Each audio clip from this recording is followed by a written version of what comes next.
What would you do if a dying stranger handed you the power to destroy your worst enemy? I thought my life had ended under a freezing Seattle bridge, but a single signature in the back of a speeding car changed everything. I went from invisible to inheriting an empire worth $50 billion. Now I have exactly 30 days to crash the wedding of the century and ruin the people who betrayed me.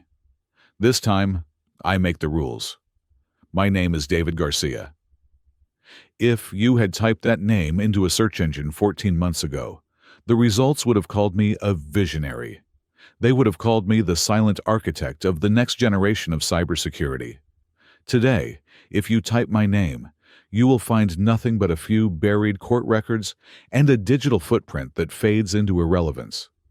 But names do not matter much when you are trying to keep your toes from frostbiting inside a damp pair of sneakers. I am sitting in the driver's seat of a 2005 Ford Focus that smells of mildew and old despair.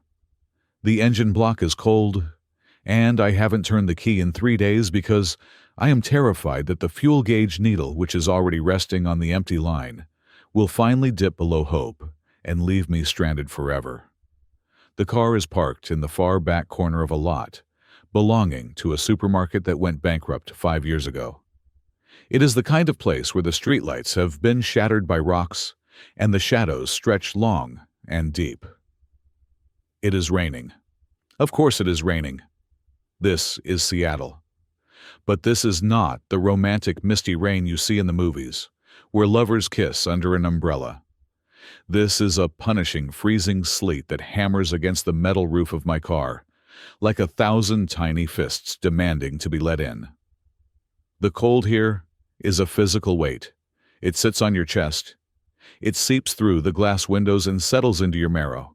I am wearing every piece of clothing I own: a t-shirt, a flannel button-down that is missing 3 buttons, and a hoodie that used to be navy blue, but is now a shade of grime I cannot describe. I reach into the cup holder. It is my treasury, my bank vault. I pull out the coins and the crumpled bills, counting them for the 5th time in the last hour, as if the math might miraculously change in my favor. It does not.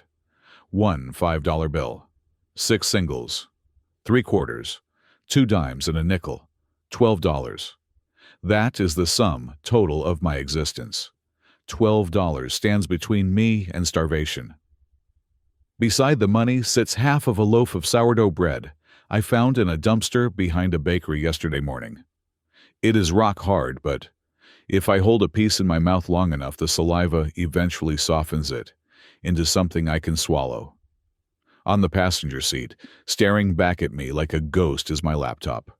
The screen has a spiderweb crack running from the top left corner to the center, held together by clear packing tape. It is the only thing I kept, the only thing I refused to sell. That machine contains the remnants of my soul. It contains the ghosts of the code I wrote. A year ago, I was not shivering in a car. I was sitting in an ergonomic chair in a glass-walled office overlooking the Puget Sound. I was the chief technology officer of Thorn Tech. I was the brain. Marcus Thorn was the face. We had been friends since our 2nd year of college. We were the classic duo. I was the introvert who dreamed in binary, and he was the extrovert who could sell ice to a polar bear. I remember the night I finished the kernel for Aegis. It was 3 a.m. I had been awake for 48 hours straight, fueled by espresso and the manic energy of creation. Aegis was not just a firewall. It was a living, breathing digital organism that could predict cyber attacks before they happened. It was adaptive. It was brilliant. It was worth billions. I remember calling Marcus. He came into the lab, his eyes wide, looking at the lines of code cascading down my monitor. He hugged me. He told me we were going to change the world. He told me I was his brother. I believed him. That was my sin.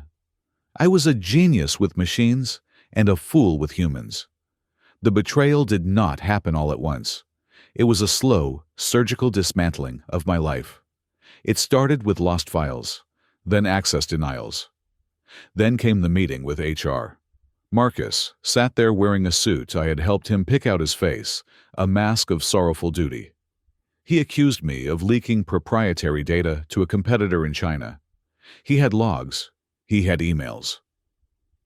All of them forged, of course, but forged with the kind of sophisticated perfection that I realized with a sickening jolt he could only have achieved by using my own administrative credentials. I was fired for cause.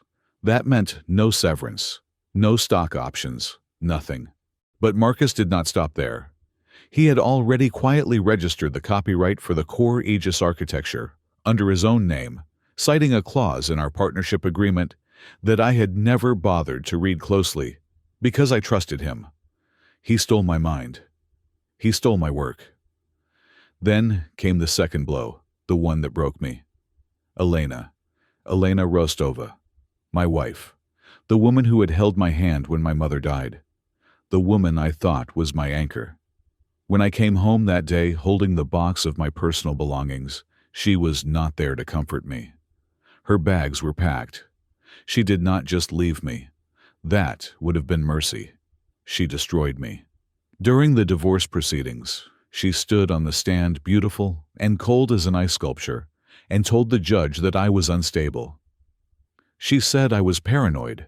She said I was emotionally abusive, and that my obsession with the conspiracy against me was proof of my mental decline. She cried on cue. It was a performance worthy of an Academy Award. Her testimony was the final nail. The judge ruled against me in everything. She got the house. She got the savings.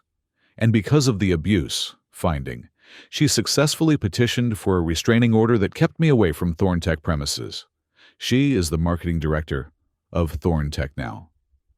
That was her reward. I shake my head trying to dislodge the memory, but the cold makes everything sharper. I need to move. If I stay still too long, the dark thoughts start to whisper that it would be easier to just close my eyes and let the hypothermia take me. I open the car door. The wind catches it and tries to rip it from my hand. I step out into a puddle that instantly soaks through my worn-out sneakers. I need to stretch. I lock the car manually because the electric lock stopped working 2 months ago. I pull my hood up and start walking toward the strip mall across the street. There is an electronics store there. It is closed, obviously, but they leave the televisions in the display window, running 24 hours a day. I don't know why I torture myself. Maybe I need the pain to remind me I am still alive. I stand in front of the plate glass window. The rain runs down my face, mixing with the grime on my skin. Inside, a 60-inch 8K screen is broadcasting the evening entertainment news. And there they are. The headline screams, in bold gold letters, "The Tech Wedding of the Decade." Marcus Thorne is smiling. He looks tan healthy and obscenely wealthy. He is wearing a tuxedo that probably costs more than the car I'm living in. His arm is wrapped possessively around Elena's waist. She looks radiant. She is wearing diamonds that glitter under the studio lights. They are standing in front of a banner that reads, Aegis 2.0. The future is safe.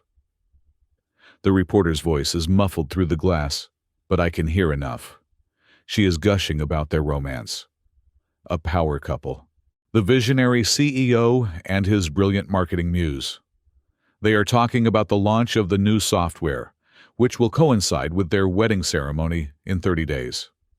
The reporter mentions that the company is currently valued at $40 billion. $40 billion.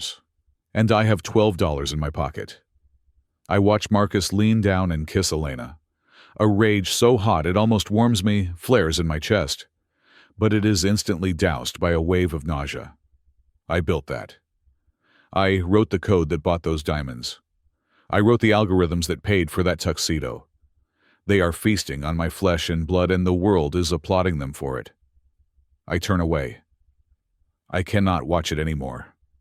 I stumble back toward the darkness of the parking lot. My pocket vibrates. It is the burner phone I bought at a convenience store. It is the only way anyone can reach me. I hesitate to answer it. I know who it is. I owe money. When the lawsuit failed, when I realized I could not fight Marcus with public defenders, I made a mistake. I went to a man named Salyut. He is not a bank. He is a shark who lends money to desperate people at 60% interest. I borrowed $5,000 to pay a private investigator to find dirt on Marcus. The investigator took the money and vanished. I pull the phone out. It is a text message. You have 24 hours, Garcia. We know about the car. We know where you park. Pay up or we start taking pieces. A finger for every $100. I stare at the screen until the backlight fades. 24 hours, they will find me. Seattle is a big city, but people like Salyut have eyes everywhere. The homeless network talks. Someone probably sold my location for a pack of cigarettes. I feel a rising panic, a tightness in my throat that makes it hard to breathe. I need money. I do not need $5,000. I just need enough to buy gas and get out of town. If I can get to Portland, maybe I can disappear. But I cannot drive on an empty tank. I look at the diner down the street. It is a 24-hour greasy spoon called the Midnight Yolk. I see the warm, yellow light spilling out onto the wet pavement. I see people inside eating steaming plates of eggs and bacon. My stomach cramps violently. I wipe my face with my sleeve, trying to look presentable. I check my reflection in the side mirror of a parked van. I look like a monster. My beard is matted. My eyes are sunken, rimmed with red exhaustion.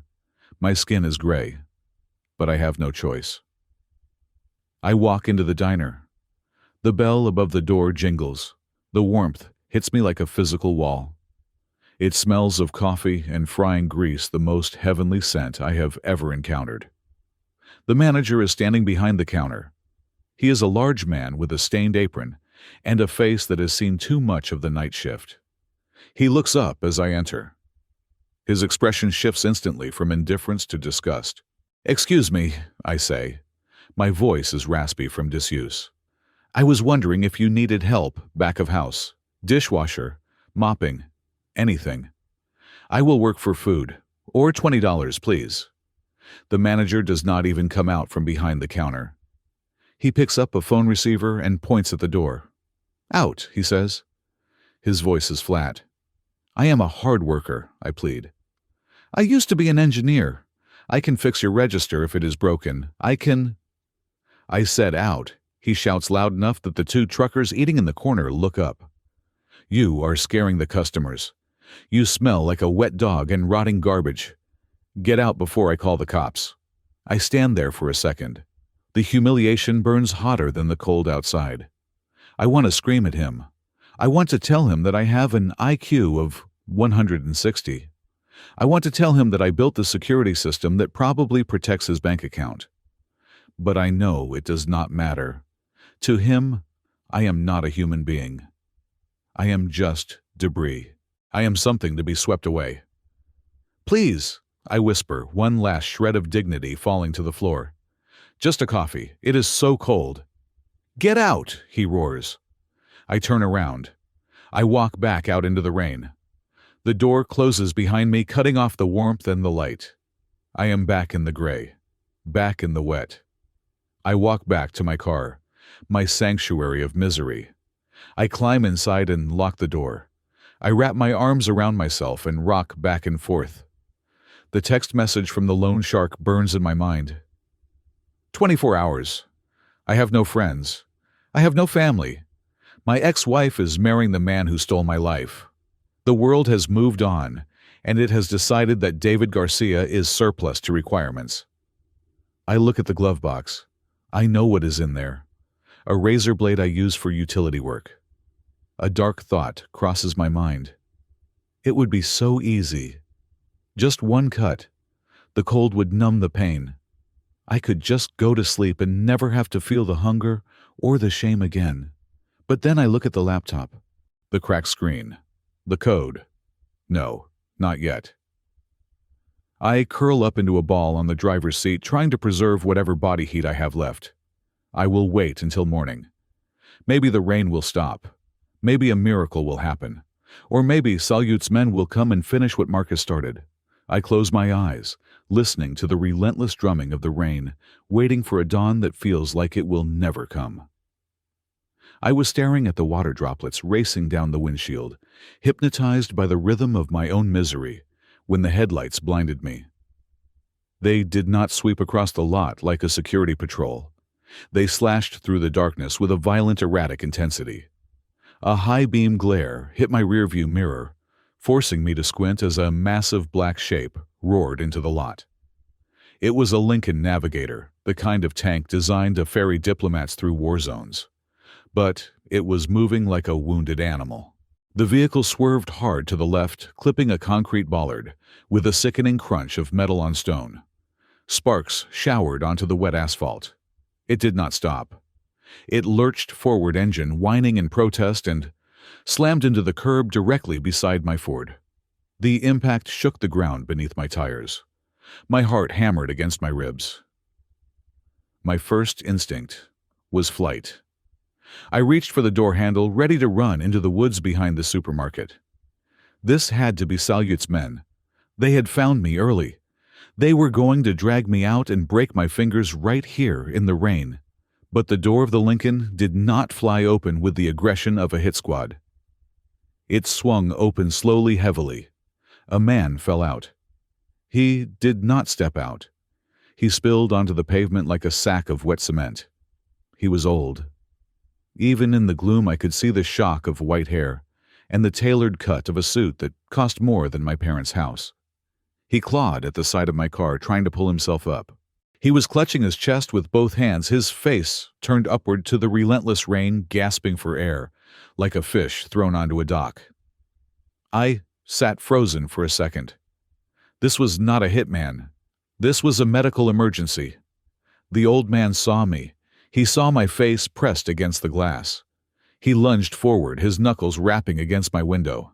It was a desperate, frantic rhythm. I rolled the window down 2 inches. The cold wind bit my face instantly. "Help," he wheezed.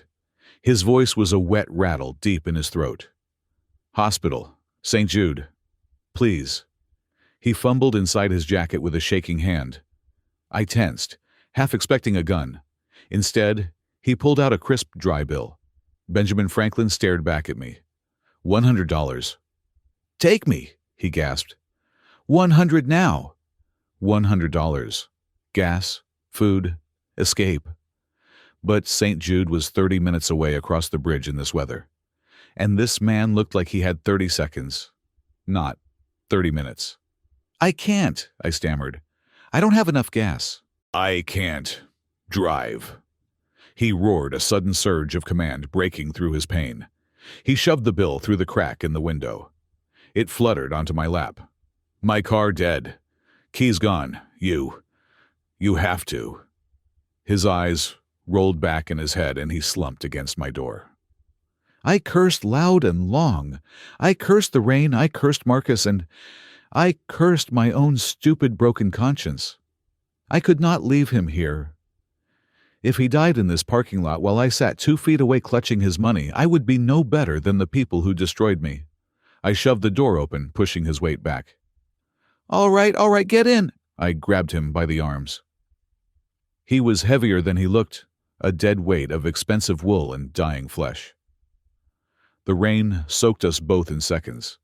I dragged him around to the back seat of my Ford. I did not have the time to be gentle. I shoved him inside, his wet shoes scuffing the torn upholstery I slept on. "Hang on!" I yelled, jumping back into the driver's seat. I turned the key. The engine sputtered, choked, and then roared to life. Thank God. I threw the car into reverse tires, spinning on the slick pavement, and peeled out of the lot. The drive was a nightmare. The windshield wipers on my Ford were old and cracked. They just smeared the water around rather than clearing it. I was driving by, feel squinting through the blur, taking corners fast enough to make the tires squeal. "Faster!" The voice came from the back seat. It was weaker now.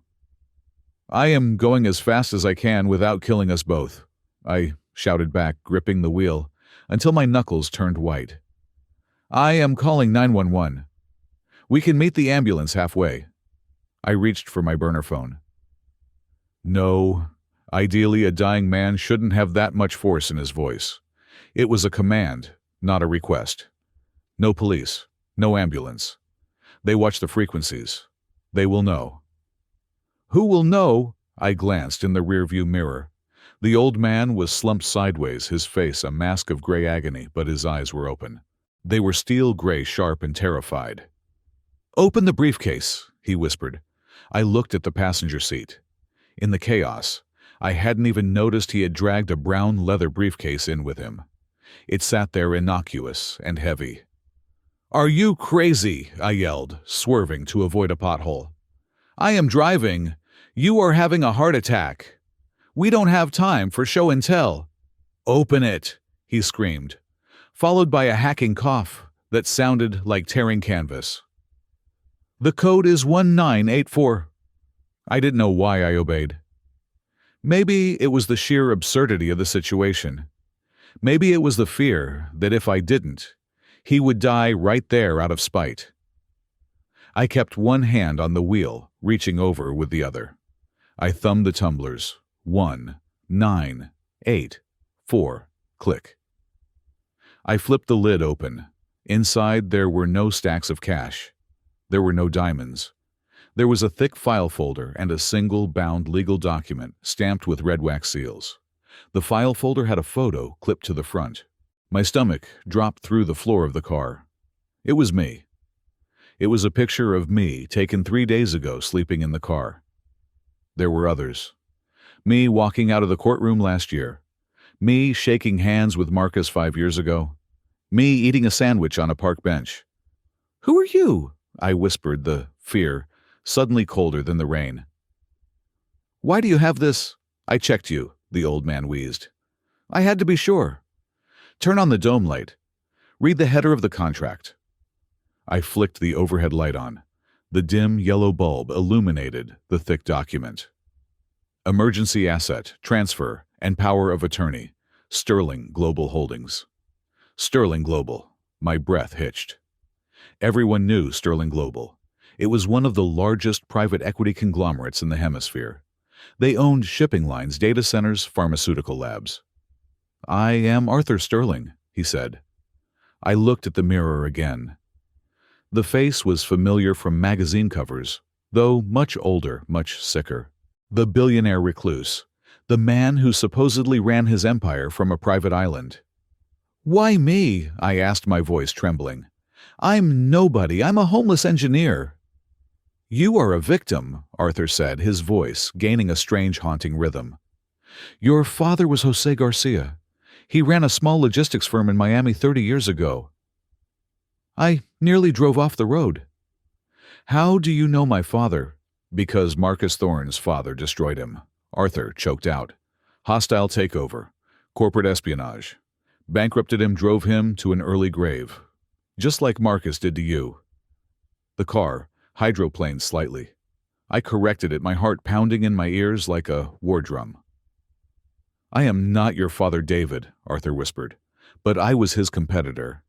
And I was his friend once. Thorne came for me too. He tried to ruin me. I survived. Your father didn't. I watched you rise. I watched you build Aegis. I saw the genius, and I saw the target on your back. I knew history would repeat itself." "You watched me lose everything," I shouted, anger flaring up. "You watched and did nothing." "I needed to see if you would break," he said. "Diamond is only formed under pressure. If you had killed yourself, you were weak. If you had given up, you were useless. But you are still here. You are still angry. Anger is fuel." We were 10 minutes from the hospital. The lights of the city were getting brighter. "I am dying, David," Arthur said, and this time there was no command, only resignation. "My heart is giving out. I have no children, no wife, and the wolves are at the door." "Thorne," I asked. "Marcus? He knows I am sick. He has been buying up junior debt. He plans to force a merger the moment I die. He wants Sterling Global. He wants to combine it with Thorne Tech to create a monopoly that no government can touch." He leaned forward, grabbing my shoulder with a grip that was surprisingly strong. "If I die tonight without an heir, the board will sell to him tomorrow morning. He wins. He wins everything. Your technology is my infrastructure. He becomes a god." He pointed a shaking finger at the document in the briefcase. "That is a transfer of ownership. It makes you my sole beneficiary, my adopted son in the eyes of the law. $50 billion in assets. Total control of the board." I laughed. It was a hysterical, jagged sound. "You want to give me $50 billion? I'm living in a car, old man. I can't run a conglomerate." "You don't need to run it yet," Arthur gasped. The pain was taking him over. "You just need to own it. You need to stop him. Sign it. Page 4. The pen is in the pocket." "I can't just sign this." "Do you want him to win?" Arthur hissed. "Do you want Marcus Thorne to sleep in your bed with your wife, spending your money while you rot in this car, do you?" The image of the TV screen in the store window flashed in my mind. Marcus smiling, Elena laughing, the wedding of the decade. "Sign it," Arthur screamed, his voice breaking.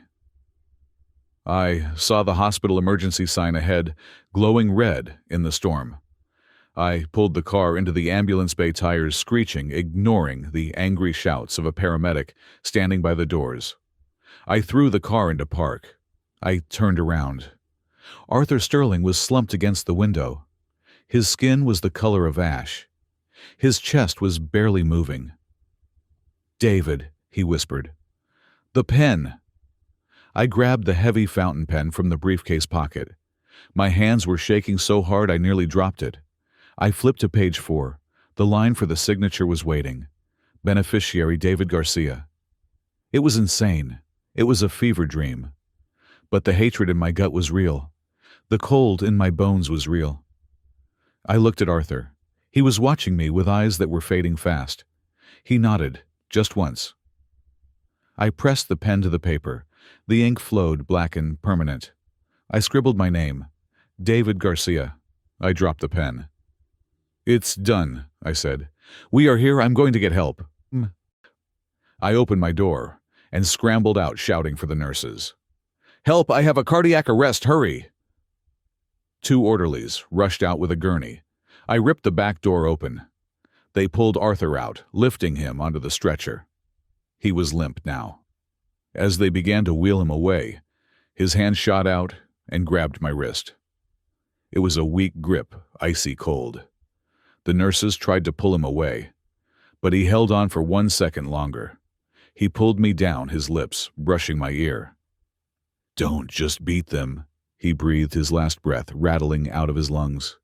"Teach them a lesson about loss." His hand went slack. It fell from my wrist and dangled off the side of the gurney. "Code Blue," one of the nurses shouted. "We are losing him. Clear the way." I stood in the rain, soaked to the bone, watching the automatic doors slide shut behind them. The chaos of the emergency room swallowed him up. I looked down at my hands. They were covered in grease and rain, but in the passenger seat of my rusted Ford the briefcase sat open. The contract was signed. The rain kept falling, washing away the blood from the curb where the Lincoln had crashed, but it could not wash away what had just happened. The man was gone. But the war had just begun. The elevator ride to the 90th floor of the Sterling Tower took exactly 45 seconds. I counted every single one of them, because counting was the only way to keep my heart from exploding inside my chest. The walls of the lift were mirrored, forcing me to look at the creature I had become.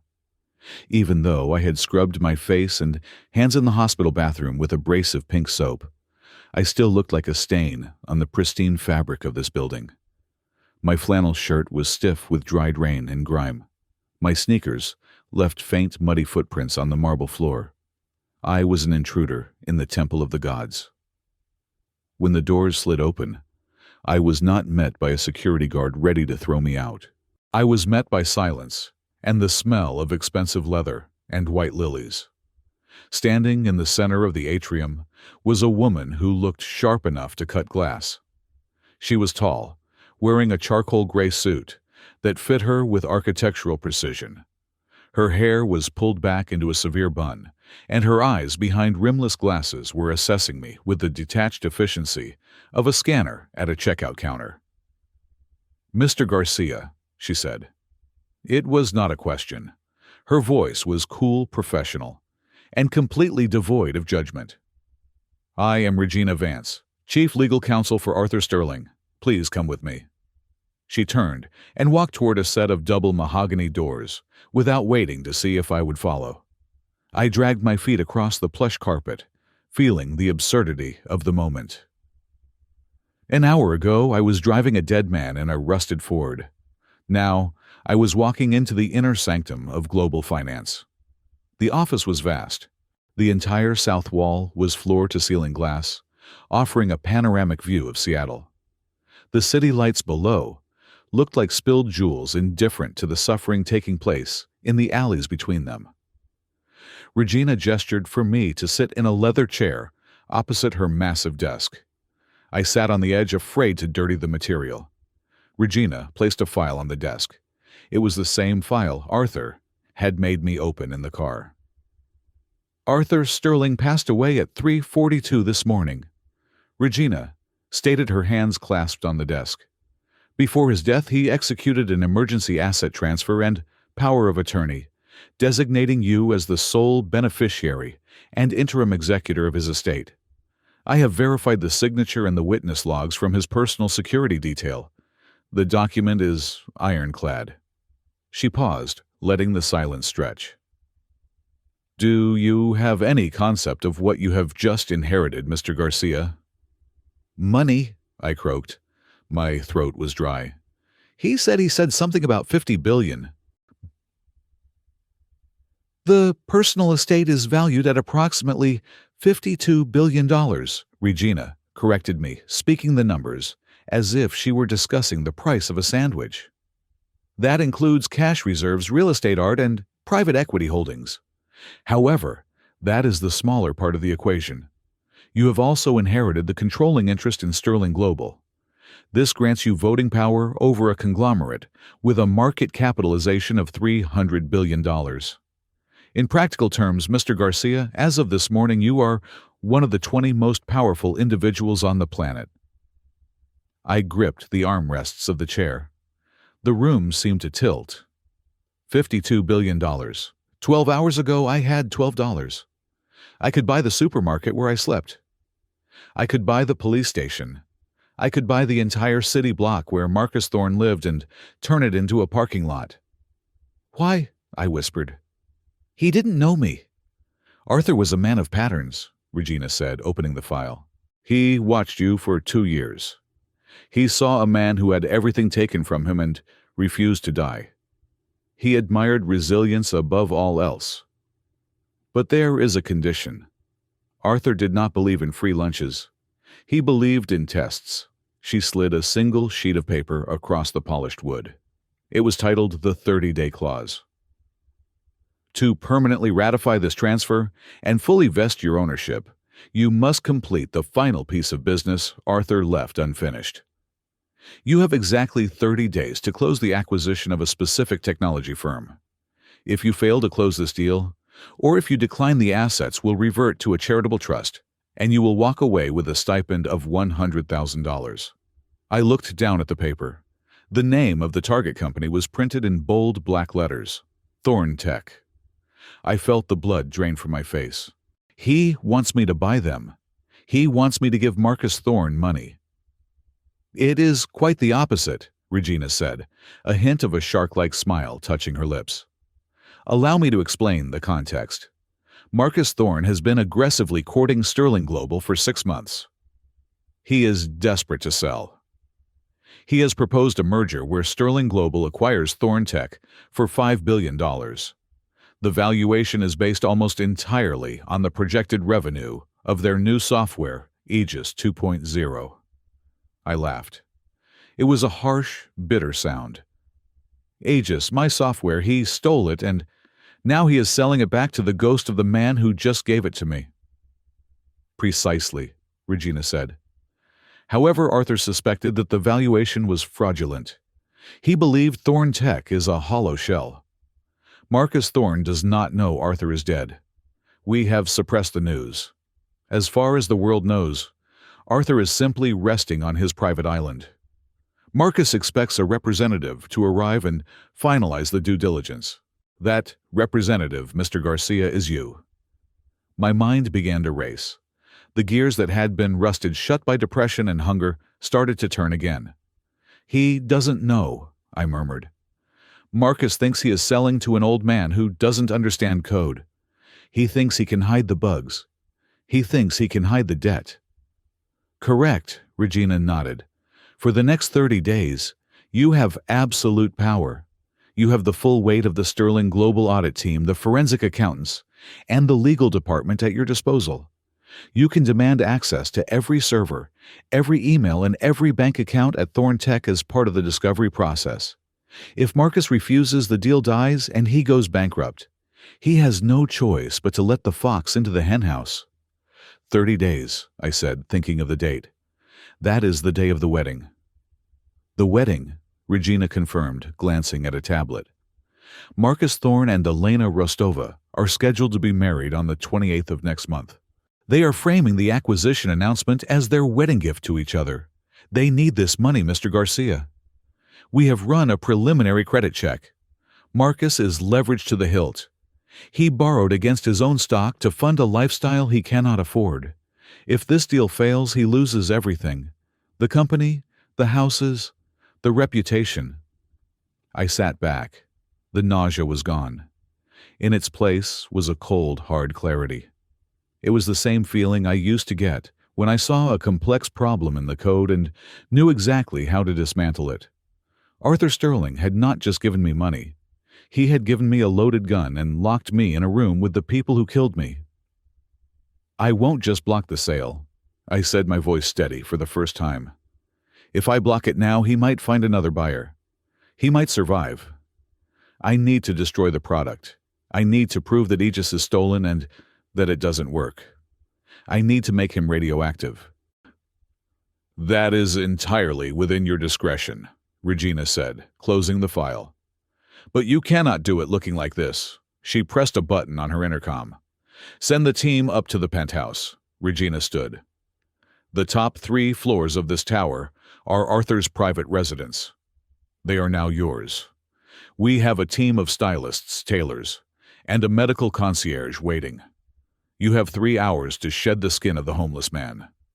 When you walk out of this building, David Garcia, the victim, must cease to exist. You must become the man who owns the room. I stood up. My legs felt heavy but strong. Let's do it. The transformation was brutal and efficient. I was taken to the penthouse, a sprawling palace of glass and steel that floated above the clouds. I did not have time to admire the view. I was stripped of my filthy clothes, which were immediately sealed in a biohazard bag, and removed. I stood under a shower that blasted me with hot water from 12 different directions, scrubbing away months of humiliation. A barber shaved off the matted beard, revealing a jawline I had forgotten I had. He cut my hair short, sharp, and aggressive. Then came the clothes. An Italian tailor measured every inch of my body with a tape that felt like a snake. He didn't ask me what I wanted. He told me. Midnight blue wool, silk linings, shirts that felt like second skin, shoes made of leather so soft it felt like walking on air. When I looked in the mirror 3 hours later, I did not recognize the man staring back. He was not the engineer who sat in a cubicle. He was not the beggar who slept in a car. He looked dangerous. He looked like money. The suit was armor. The watch on my wrist cost more than the tuition for my entire college education. Regina walked in. She held a black titanium credit card and a secure smartphone. Your identity has been scrubbed, she said. We have created a digital backstory. To the outside world, you have been working as a private consultant for Arthur Sterling in Zurich for the past 5 years. You are his eyes and ears. You are the only person he trusts. She handed me a thick leather folio. This is the dossier on Marcus and Elena. Read it. I sat by the window overlooking the city that had tried to eat me alive. I opened the dossier. It was a treasure trove of secrets. Marcus was not just in debt. He was drowning. He had taken out high-interest loans to pay for the wedding venue, the custom Rolls-Royces, and the private jets. He had falsified the quarterly earnings reports to keep the stock price inflated. He was running a Ponzi scheme with his own company, paying off old investors with new debt. And Elena, my wife, the woman who swore to love me in sickness and in health. The dossier showed her credit card statements. Thousands of dollars spent on bridal consultations, spa treatments, and PR firms to manage their brand. She was just as desperate as he was. She needed this merger to validate her status as a queen of society. They were building a castle on a foundation of sand. All I had to do was kick it over. But I wasn't going to kick it over yet. I was going to let them build it higher.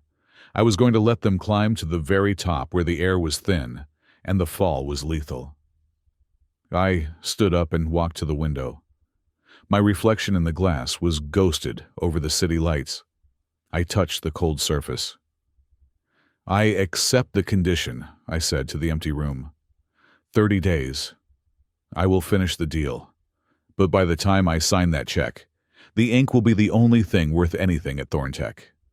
Regina stepped up beside me. "The meeting is scheduled for tomorrow morning at 9. Marcus Thorne and Elena Rostova will be waiting in their boardroom. They are expecting a puppet, someone they can charm and manipulate." I turned to her, and for the first time in a year, I smiled. It was not a nice smile. "They are expecting a checkbook, Regina. They are going to get an executioner." I looked down at the city one last time.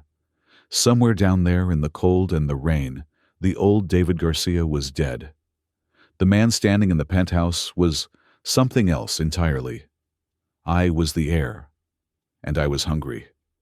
The Thorntech headquarters rose out of the pavement of downtown Seattle like a dagger of blue glass piercing the gray sky. I knew every inch of that building. I knew the ventilation schematics. I knew which elevator was the fastest. I knew that the structural support on the southeast corner was slightly over-engineered because I had insisted on it during the construction phase 5 years ago. Walking back toward the revolving doors was a surreal experience. The last time I had been here, I was being escorted out by 2 security guards holding a cardboard box containing a stapler and a potted cactus. Today, I was arriving in a convoy of 3 black armored SUVs. I sat in the back of the lead vehicle, adjusting the cuffs of my Italian suit. The fabric was cool and smooth against my skin, a stark contrast to the scratching wool and filth I had lived in for the past year. Regina Vance sat beside me, tapping away on her tablet. She looked calm, like a predator who knew exactly where the jugular vein was located. "Remember," she said without looking up, "you are not David Garcia, the disgruntled ex-employee. You are David Garcia, the executive vice president of Sterling Global. You are the man holding the checkbook. Do not let them see the anger. Let them see only the power." "I am ready," I said. My voice sounded different in this enclosed, leather-scented space. It was deeper, steadier. The car stopped. The driver opened my door. I stepped out onto the sidewalk. The rain had stopped, replaced by a cold, sharp wind. I buttoned my jacket. I walked toward the entrance, my team of 6 analysts and lawyers flanking me like a phalanx. The security guard at the desk was a man named Miller. I used to ask him about his kids every morning. He looked up, ready to ask for ID, and then he froze. His eyes went wide.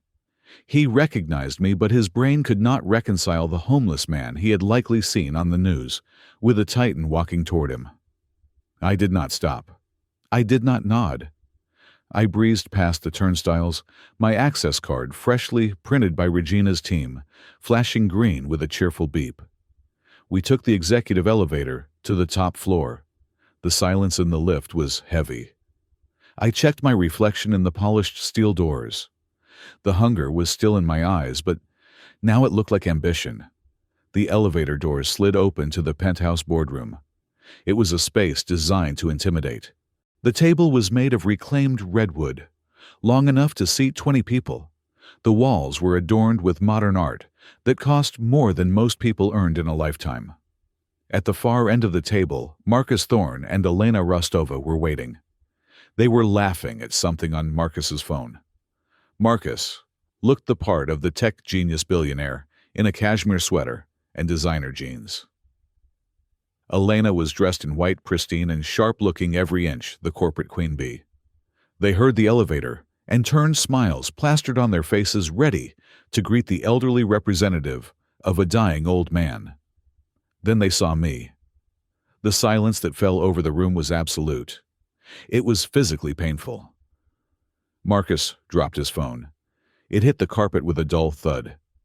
Elena's hand went to her throat, her perfectly painted fingernails digging into her skin. They stared. They blinked.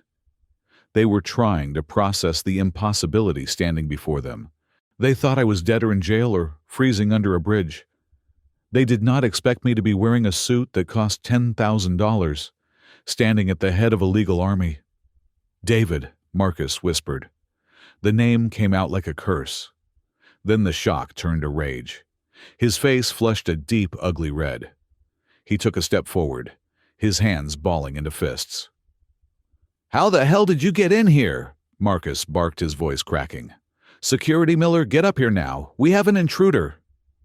He reached for the intercom on the table. "I don't know who let you in, Garcia, or where you stole those clothes, but you have 5 seconds to leave before I have you thrown out the window." Elena was staring at me, her eyes darting from my face to my shoes, assessing the quality, the cost. She looked terrified. I did not move. I did not flinch. I simply walked to the head of the table, the seat reserved for the chairman, and pulled out the chair. The leather creaked as I sat down. I placed my hands on the table, interlacing my fingers. "Sit down, Marcus," I said. My voice was quiet, but it carried across the room like a gunshot. "Get out!" Marcus screamed. "You are violating the restraining order. I will have you arrested." Regina stepped forward. She did not raise her voice. She simply slid a thick legal document across the redwood table until it rested directly in front of Marcus. "Mr. Thorne," Regina said, her tone icy, "I suggest you read the preamble before you embarrass yourself further. This is a notarized power of attorney and executive appointment, signed by Arthur Sterling 48 hours ago. It designates Mr. David Garcia as the Executive Vice President of Strategy for Sterling Global and the sole proxy for Mr. Sterling in all matters regarding the acquisition of Thorne Tech." Marcus looked at the paper. He looked at Regina. He looked at me.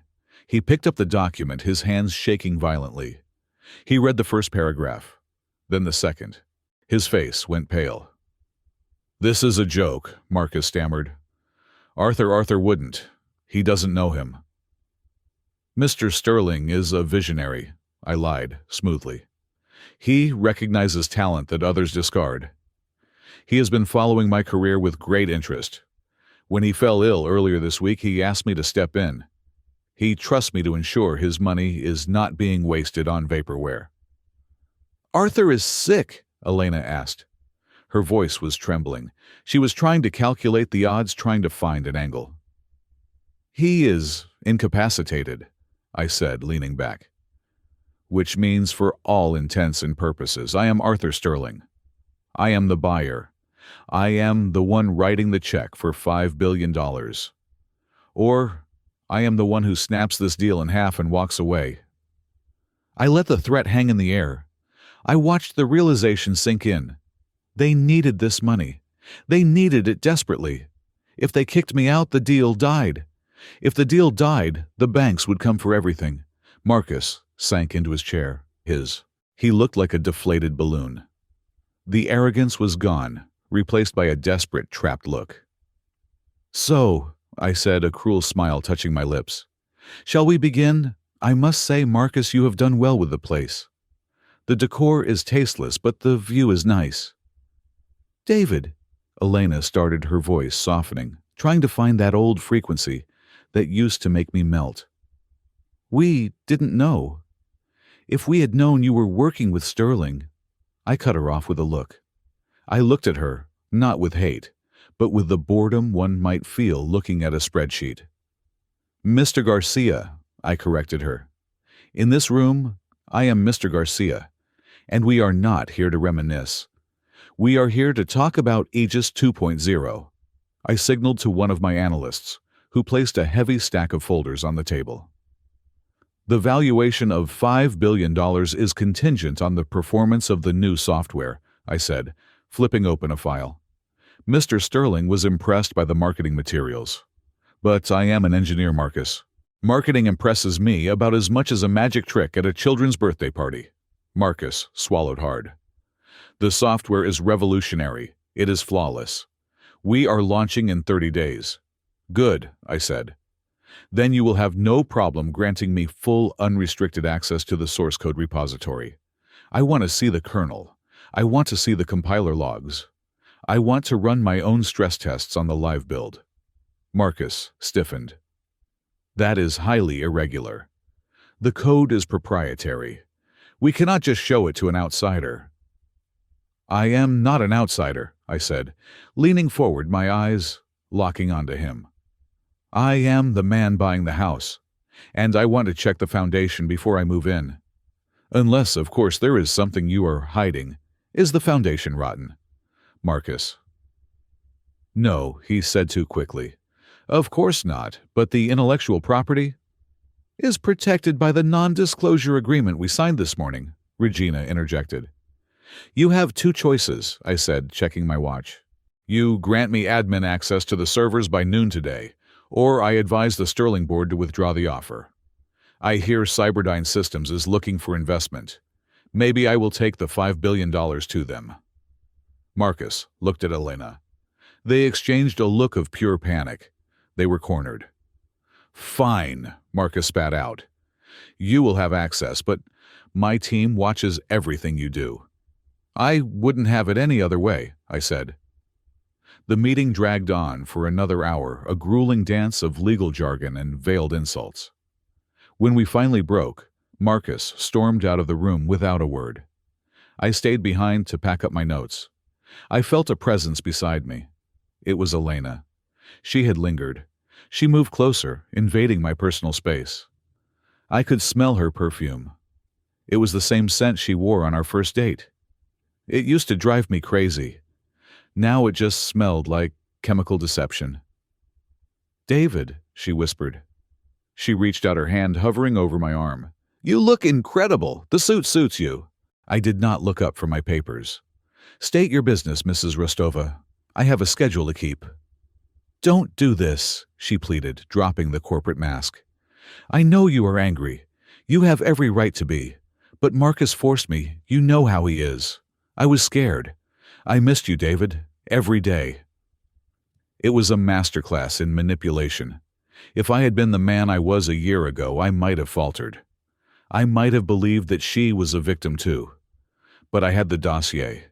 I knew about the spa trips. I knew about the lies. I finally looked at her. I looked right through her. You are blocking the light, Mrs. Rostova, I said, cold and flat. Please move. She recoiled as if I had slapped her. Her eyes filled with tears, real or fake, it didn't matter. She turned and fled the room, her heels clicking rapidly on the hardwood. I watched her go, feeling a strange hollowness. I thought revenge would feel hot. Instead, it felt cold. It felt like ice. Excellent performance, Regina murmured, stepping up beside me. It wasn't a performance, I said. Now I need to use the restroom, alone. Of course. I walked down the hallway, but I did not go to the restroom. I turned toward the break room near the IT department. I knew the schedule. It was 10:15 in the morning. Sarah would be getting her coffee. Sarah Jenkins was a junior developer I had hired 3 years ago. She was brilliant, quiet, and fiercely loyal. When Marcus fired me, she was the only one who tried to resign in protest. I had told her to stay, to keep her head down to survive. She was there standing by the coffee machine looking exhausted. She wore a faded sweater, and her eyes had dark circles under them. She looked like a ghost haunting the machine. I stepped into the room. She turned, and the styrofoam cup fell from her hand, splashing hot coffee onto the floor. "David," she whispered. She looked at the suit, the haircut. "Oh my God, is it really you?" "It's me, Sarah," I said softly, closing the door behind me. "I don't have much time." "They said you were gone," she said, tears welling up. "They said you went crazy. Marcus has been hell here, David. He fires people for looking at him wrong. He is running this place into the ground." "I know," I said. "That is why I am back. I am going to fix it. But I need to know the truth. The real truth." I lowered my voice. "Aegis 2.0. Does it work?" Sarah laughed, a dry, hopeless sound. She looked at the door to make sure no one was listening. Then she stepped closer. "It is a shell game, David," she hissed. "It is the Aegis 1 core, your code wrapped in a flashy new user interface." But he broke it. He tried to integrate a quantum encryption module he bought from some shady vendor in Russia, and it destabilized the whole kernel. It crashes every 4 hours. The performance metrics in the investor deck, he made them up. He manually edited the database to show 99% uptime. The real uptime is less than 60%. 60%, I repeated. And he is about to demo this to the world. "He has a script," Sarah explained rapidly. "The demo is pre-recorded. He is just going to mime along with it. If anyone tries to use the live system, it will implode." "Can you prove it?" I asked. "Can you get me the unedited logs?" "I shouldn't," she said, fear flickering in her eyes. "He has keyloggers on all our machines. If he catches me." "Sarah," I said, putting a hand on her shoulder, "trust me. In 30 days, Marcus Thorne will be a memory, and you will be the chief technology officer of this company." She looked at me, searching for the truth. She saw it. She reached into her pocket and pulled out a small, battered USB drive. "I made a backup," she whispered. "Just in case. The real logs, the crash reports. The evidence that he stole your original code and pasted his name on top of the comments." She pressed the drive into my hand. It was warm. "Be careful, David," she said. "He is desperate. He knows the walls are closing in." "So do I," I said, pocketing the drive. "Go back to work. Act normal. When the time comes, I will need you." I left the break room and walked back toward the elevators. The drive in my pocket felt heavy, heavier than the gold watch on my wrist. It was the smoking gun. Marcus had invited the wolf into his house, and now the wolf had the keys to the nursery. I met Regina at the elevator. "Did you get what you needed?" she asked. "I got more than that," I said, pressing the button for the lobby. "I got the nail for the coffin. Now, let's go spend some of Arthur's money. I need to send Marcus a wedding gift.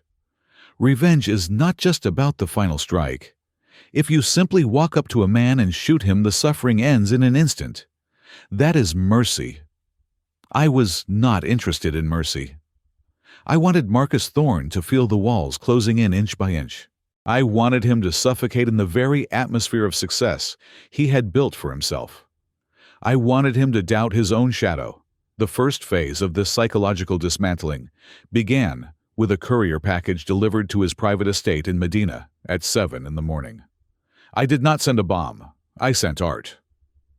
Using the vast resources of the Sterling estate, I had commissioned a local artist, a man who specialized in the macabre, to create a reproduction of Caravaggio's The Taking of Christ. It was a masterpiece of shadow and light depicting the moment Judas Iscariot kisses Jesus to identify him to the soldiers.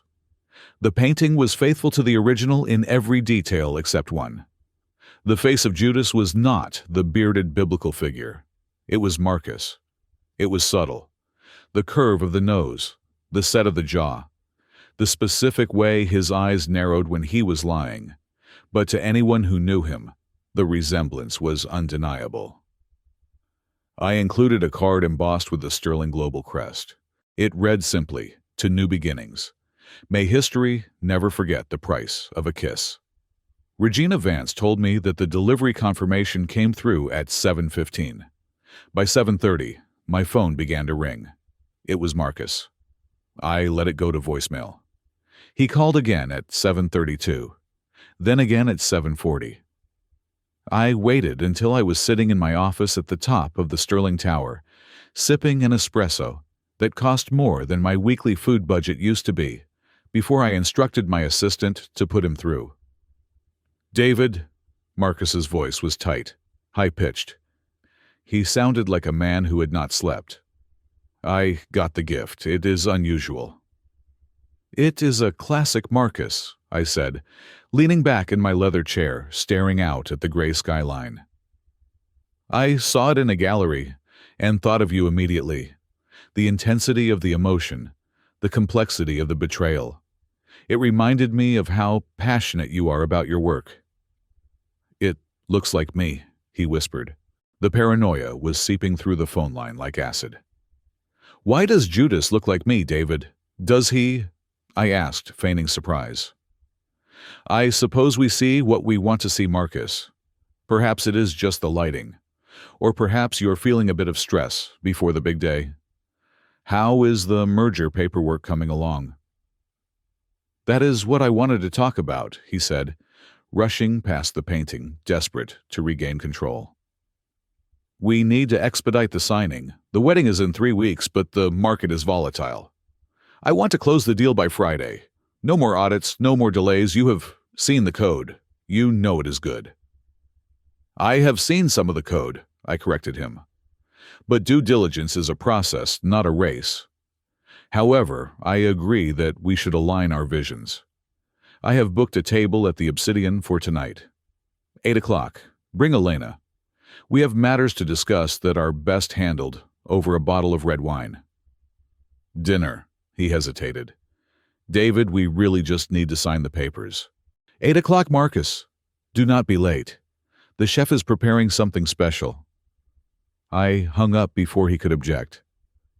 The Obsidian was the kind of restaurant where the menu did not list prices because, if you had to ask, you did not belong there.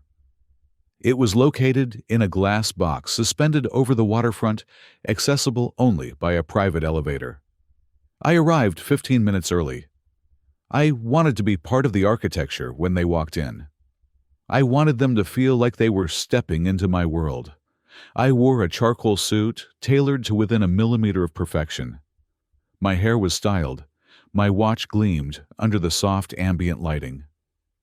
I sat at the best table in the house, facing the entrance. When the elevator doors opened, they stepped out. They looked like royalty, but royalty in exile. Marcus wore a tuxedo, but his tie was slightly crooked, a crack in his armor. Elena wore a dress of emerald green silk that clung to her frame, but her face was pale beneath the makeup. She looked thin. Too thin. I stood up as they approached. I saw the hesitation in their steps. They were looking for the homeless man, the victim. They found the predator. "Marcus, Elena," I said, my voice smooth as velvet. "Thank you for coming." I extended my hand to Marcus. He took it. His palm was damp. I squeezed just a fraction harder than necessary, asserting dominance before releasing him. Then I turned to Elena. I took her hand, but instead of a handshake, I bowed slightly and kissed the air above her knuckles. It was a gesture of old-world charm that I knew Marcus hated. "You look breathtaking, Elena," I said, holding her gaze. "Green always was your color. It reminds me of the first time we met. Do you remember the park by the university? You were wearing a green scarf." Elena flinched. "I remember." "Please sit," I said, gesturing to the chairs.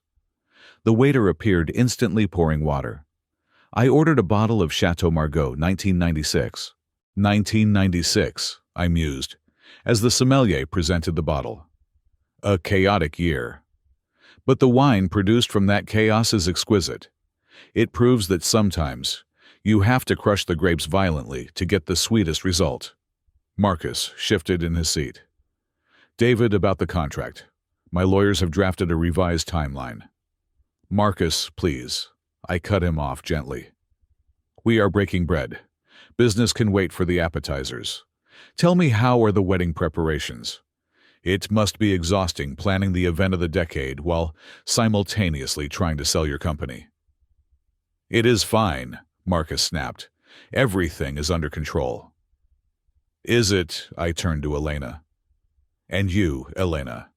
You seem quiet. Are you having second thoughts? Marriage is a serious contract. Much harder to get out of than a business deal. Although I suppose you know that better than anyone. Elena picked up her water glass. Her hand was shaking. I am happy, David. Marcus and I are very happy. I am glad to hear that, I said. Truly, happiness is rare. Loyalty is even rarer. I was reading a fascinating book the other day about the Roman Senate. Did you know that Caesar invited Brutus to dinner the night before the assassination? They ate together. They laughed. Brutus poured Caesar's wine. I have always wondered what they talk about. Did Brutus look him in the eye? Did his hand shake when he passed the bread? I looked directly at Marcus. What do you think, Marcus? Could you look a man in the eye while you were holding the knife behind your back? Marcus slammed his hand down on the table, rattling the silverware. Okay, enough. What is this, David? Are you enjoying this? You want to punish us? Fine. You have the money now. You won. Why are you dragging this out? I am not dragging anything out, I said calmly, taking a sip of wine. I am assessing the character of my future partners. Sterling Global does not just invest in products. We invest in people. Integrity is our most valuable asset. Integrity, Marcus scoffed. This is business. It is about the bottom line. Aegis 2.0 will make Sterling billions. That is the only integrity that matters. Is it? I asked. I turned back to Elena. I softened my expression. I looked at her with a fabricated tenderness that I knew would drive Marcus insane. Elena, you were the marketing director. You sold the vision.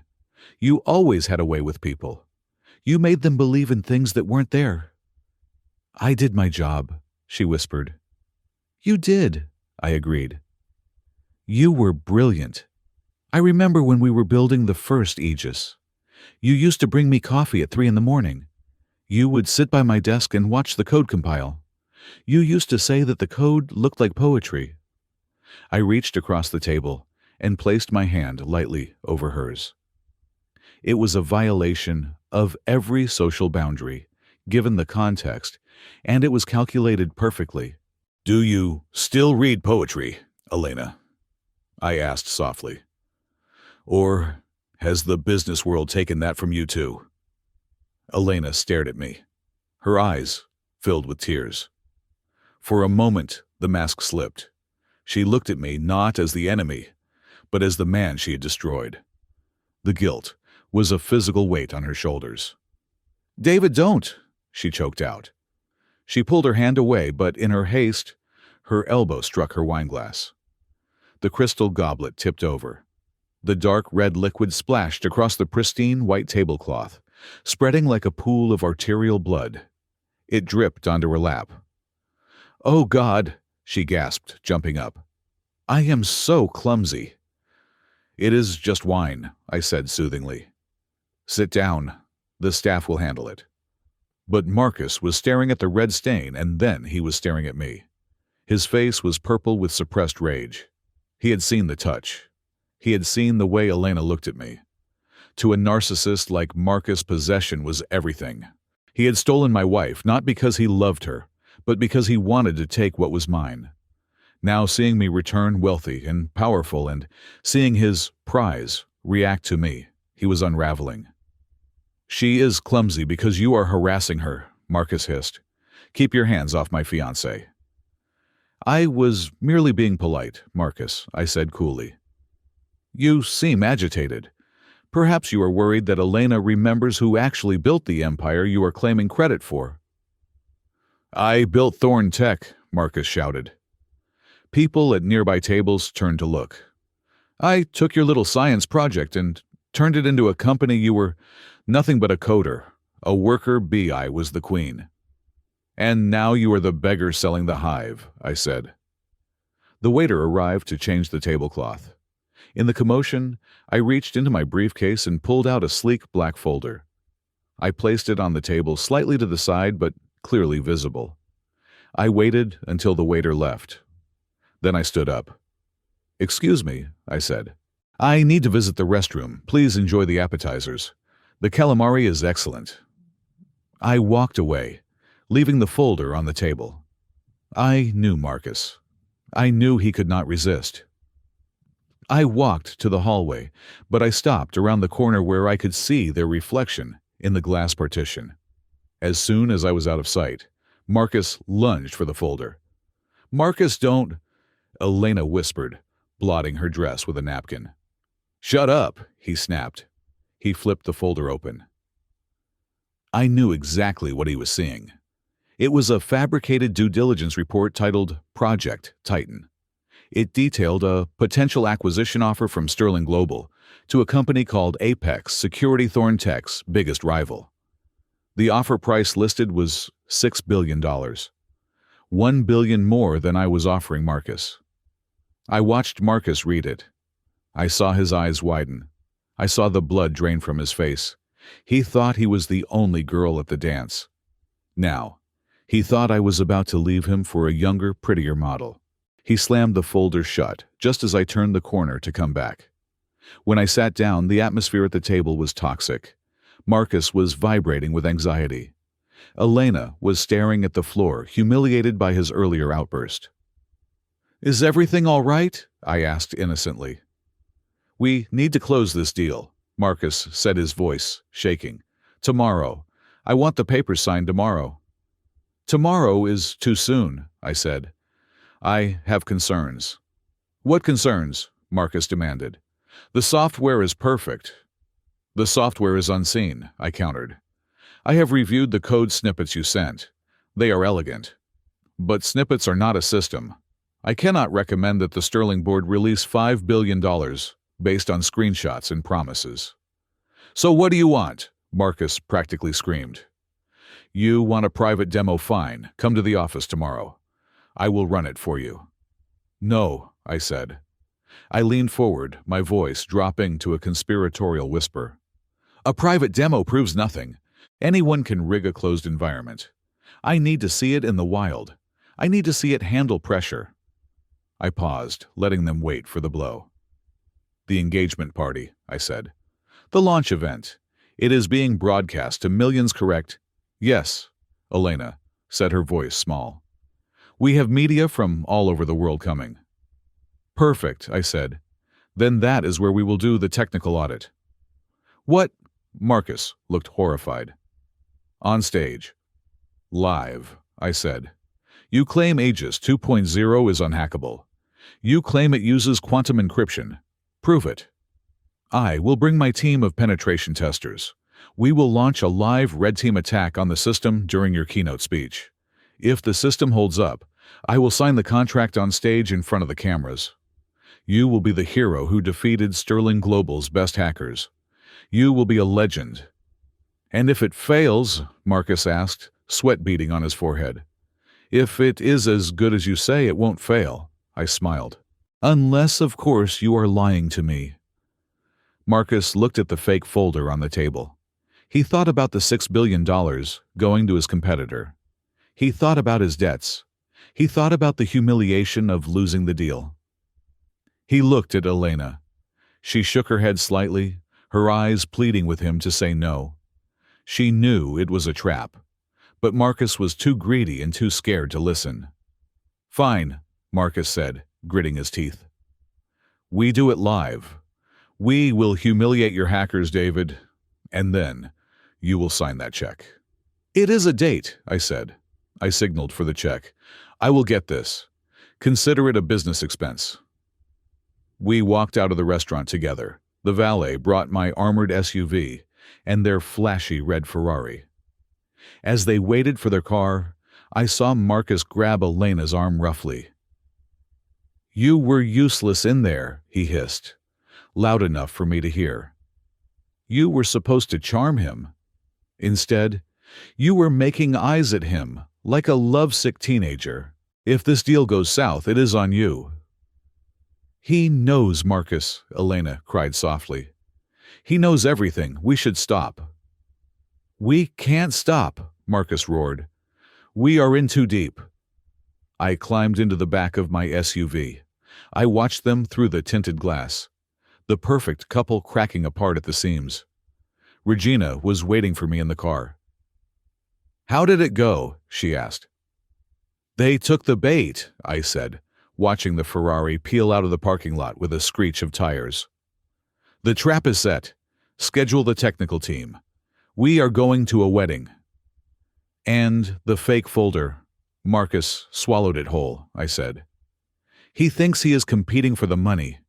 He doesn't realize he is competing for his life. I leaned back as the car pulled away. The image of the red wine, spreading across the white tablecloth, lingered in my mind. It was a preview. In 30 days, the stain would be much, much bigger. The city of Seattle sleeps, but vengeance does not. It was 3 a.m. The penthouse was silent, save for the rhythmic, almost hypnotic clicking of my mechanical keyboard. I sat in the dark, illuminated, only by the harsh blue glow of 3 vertical monitors. I was not David Garcia, the billionaire heir at this moment. I was David Garcia, the architect. I was writing a weapon. It was not a gun or a bomb. It was a script. A specifically crafted sequence of code designed to bypass the security protocols of Aegis 2.0. Marcus claimed his software was impenetrable. He claimed it used quantum encryption that would take a supercomputer 10,000 years to crack. That might have been true if the foundation was solid, but the foundation was mine. And like any builder who knows his house has a loose floorboard, I knew exactly where to step to bring the whole structure down. I was coding a back door. I remembered the night I wrote the original kernel for Aegis 1. It was 5 years ago. I had been paranoid even then, though not about Marcus. I was paranoid about corporate espionage from rivals. I had embedded a digital watermark deep within the compiler, a signature that could not be erased without destroying the entire program. It was my name converted into binary code, woven into the very DNA of the system's logic gates. 01, 0001, 00, D, 011, 00001, A, 01, 11, 01, 10, V, 01, 101, 001, I, 011, 001, 00, Ninad T. If Marcus had truly rewritten the software as he claimed, my signature would be gone. But Sarah had told me he was lazy. He had just slapped a new coat of paint on my old engine. That meant my name was still there, beating like a heart inside his stolen machine. My script was simple. It would query the system for that specific binary sequence. When it found it, it would trigger a command I called the mirror. It would force the system to display its own source code on the main output screen. I hit the enter key. The script compiled without a single error. It was perfect. A digital key that would turn the wedding of the decade into a public autopsy. But I needed more than just a humiliating reveal. I needed criminal intent. I needed to know why Marcus was so desperate for cash that he was willing to sell his soul. I saved the file to an encrypted drive. Then I stood up and buttoned my jacket. It was time to go hunting. Regina, I spoke into my secure phone. Wake the team. We are going to Thorntech, now. The raid. At 4:15 in the morning, the Thorntech lobby was deserted, except for the night shift security guard and a cleaning crew buffing the marble floors.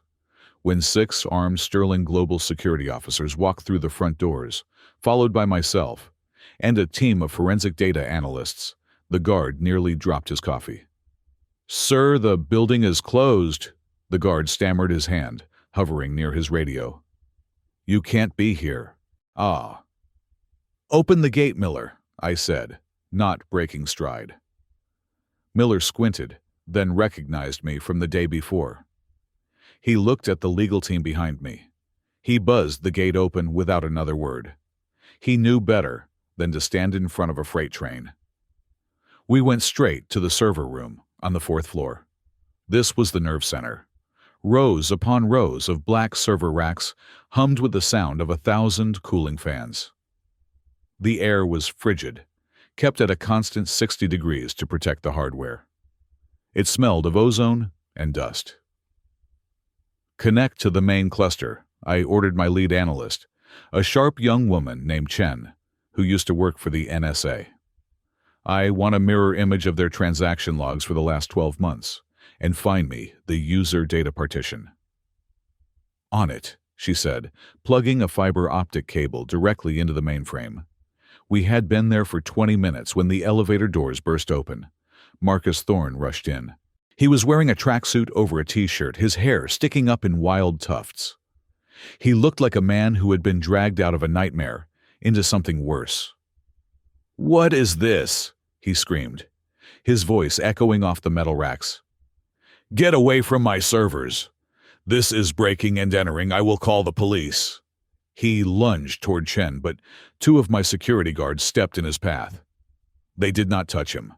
They just stood there, immovable walls of muscle. I turned slowly, holding a tablet in my hand. "Good morning, Marcus," I said calmly. "I apologize for the early hour, but I couldn't sleep. I was worried about the integrity of our investment." "You have no right," Marcus spat, his face purple. "The audit is scheduled for business hours." "Read the Memorandum of Understanding," I said, tapping the tablet. "Clause 17, Section B.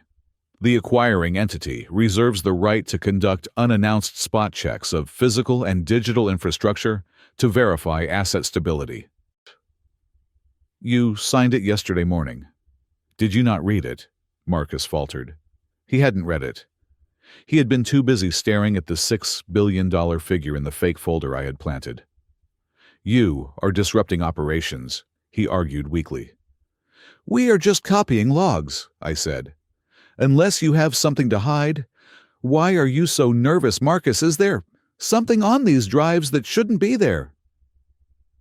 I saw his eyes dart toward the rack labeled Database 3. It was a subtle tell, a micro-expression of panic.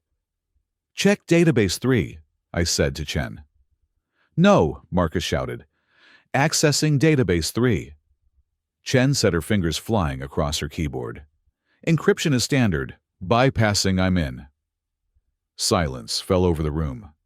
The only sound was the hum of the servers and Marcus's ragged breathing. "Mr. Garcia," Chen said, her voice turning hard. "You need to see this." I walked over to her monitor. Lines of data were scrolling past. It was a transaction log, but not for software licenses. It was for bulk data transfers. "What am I looking at?" I asked, though I already suspected. "He is selling user packets," Chen said, pointing at the screen. "Look at the destination IP addresses. These are data brokers in Eastern Europe and Southeast Asia. He is stripping the anonymity headers and selling the raw data. Medical records, financial history, private messages. Everything Aegis was supposed to protect." I felt a cold fury wash over me. Aegis was built to be a shield. That is what the name meant. And Marcus had turned it into a spyglass for the highest bidder. "You are selling them out," I said, turning to Marcus. "People trusted this software to keep them safe, and you are selling their lives to identity thieves to pay for your wedding." Marcus slumped against a server rack. "I had to," he whispered. "The operational cost the debt. I was going to stop once the merger went through. I was going to buy the data back." "You can't buy privacy back once it is sold, you idiot," I said. "Are we shutting him down?" Chen asked, her hand hovering over the terminate command. I looked at Marcus. He was broken. He was terrified. If I arrested him now, it would be a scandal. It would be a news story for a week. But he could spin it. He could blame a rogue employee. He could settle out of court. No. I needed him to be confident. I needed him to walk onto that stage thinking he had survived. "No," I said. "Copy everything, secure the evidence, but leave the system running." "What Marcus looked up confused. You aren't going to call the cops? I walked up to him until I was inches from his face. I could smell the stale alcohol on his breath. I am a businessman, Marcus, I lied. This complicates things. But it also gives me leverage. We will discuss this after the technical audit. If the software works, maybe we can overlook this. We can call it a legacy issue and scrub the servers later. Hope, desperate and pathetic, flared in his eyes. You would do that. I want the deal to go through, I said. I want Aegis. Fix your tie, Marcus. You look like a mess. I will see you at the launch. I signaled my team. Pack it up. We have what we need. We left him standing there in the cold server room, shivering, believing he had just escaped the hangman's noose. He didn't realize I had just tightened the rope. The visitor. That evening, the rain returned to Seattle. I was in the penthouse, nursing a glass of whiskey, watching the water streak down the panoramic windows. The city looked like a blurred watercolor painting. The intercom buzzed. Mr. Garcia, the concierge said, there is a Miss Elena Rostova here to see you. She says it is urgent. I swirled the amber liquid in my glass. Send her up. I knew she would come. Marcus would have told her about the raid. He would have told her, I found the data sales but decided to look the other way. She would interpret that as a sign of weakness. Or worse, a sign of affection. When the elevator opened, she stepped out. She was wearing a trench coat belted tightly at the waist and heels that clicked sharply on the marble floor. Her hair was wet from the rain. She looked like a heroine from a noir film, tragic and beautiful. David, she said, standing by the entrance. Thank you for seeing me. I didn't have much choice, I said, not rising from the sofa. You are persistent. She walked into the living room looking around at the opulence. The art, the furniture, the view.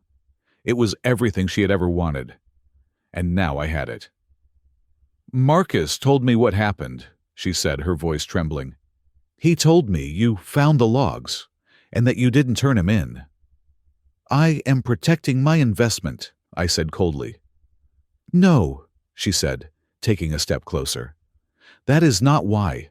You did it because you still care. You didn't want to ruin him because you knew it would ruin me. She undid the belt of her coat. She let it fall open. Underneath, she was wearing a cocktail dress that left very little to the imagination. It was a calculated move. A weapon she had used 1,000 times before. I know I hurt you, David, she whispered, walking until she was standing right in front of me.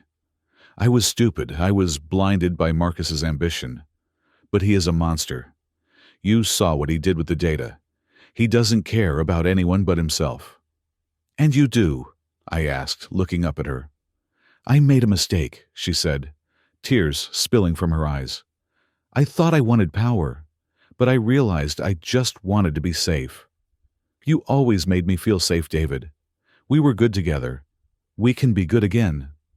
She sat down next to me on the sofa. She placed her hand on my knee. He is going to jail eventually, she said. We both know that. But you have everything now. You need someone to share it with. Someone who understands you. Cancel the deal, David. Let him fall. And take me back. It was a performance. A beautiful, desperate performance. But that was all it was. She was a rat, sensing the ship was sinking, trying to jump to the lifeboat. I reached into my pocket and pulled out my phone. I tapped the screen. Did you get all that? I asked the phone. Elena froze. What? I turned the phone around. The voice recorder app was running. The waveform was still moving. I have you on tape, I said, my voice dropping the facade. Admitting that you know Marcus is a monster. Admitting that you know about the data fraud. You are not a victim, Elena. You are an accomplice. She pulled her hand back as if my knee were red-hot iron. You recorded me. I record everything now, I said. Old habits from the legal department. I stood up and walked to the window, turning my back to her. You didn't come here because you love me, I said. You didn't come here because you are sorry. You came here because you did the math. You saw the penthouse. You saw the bank account. You realized that Marcus is a bad bet and I am the winning ticket. That's not true, she cried. It is true, I said, turning to face her. You don't love me. You don't love him. You don't love anyone. You only love the safety that money buys. You are a parasite, Elena. You attach yourself to the strongest host. David, please, she sobbed. But the tears looked ugly now. Don't do this. I have nowhere to go. You have a wedding to attend, I said.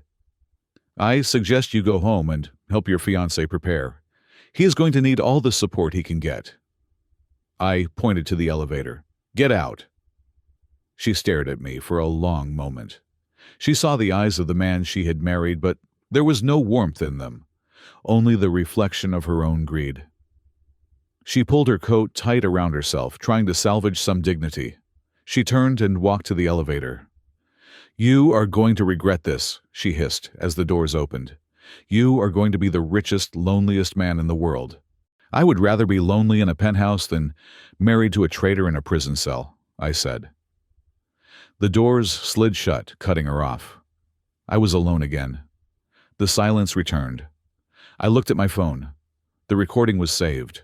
Another nail in the coffin. I walked back to my computer monitors. The code was waiting. The back door was ready. The evidence was secured. Tomorrow was the launch. Tomorrow was the wedding. Tomorrow I would burn it all down. I sat down and typed one final command into the terminal. System ready. Target locked.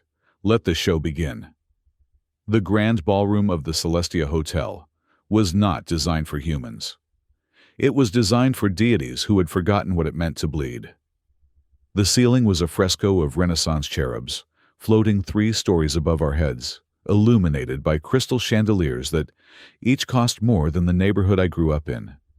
The air smelled of white truffles, vintage champagne, and the specific metallic scent of desperate ambition. There were 500 guests in the room. They were the apex predators of the Pacific Northwest. Senators, venture capitalists, tech moguls, and the vultures of the press all swarming around the hors d'oeuvres, waiting for the blood in the water. They were here for 2 reasons: to witness the union of Marcus Thorne and Elena Rostova, and to see the birth of the software that was supposed to make their stock portfolios explode in value. I stood at the back of the room, hidden in the shadows of a marble pillar. I was not wearing a tuxedo. While the guests were draped in black tie and velvet, I wore a suit of matte black wool, cut sharp and severe. I was not here to celebrate. I was the auditor. I was the reaper. Regina Vance stood beside me, her face a mask of professional boredom. The stock price is up 7% in after-hours trading, she murmured, checking her watch. The market expects the merger announcement at 9 o'clock. Marcus has leveraged everything on this spike. If the deal fails, the margin calls will trigger automatically at 9:01.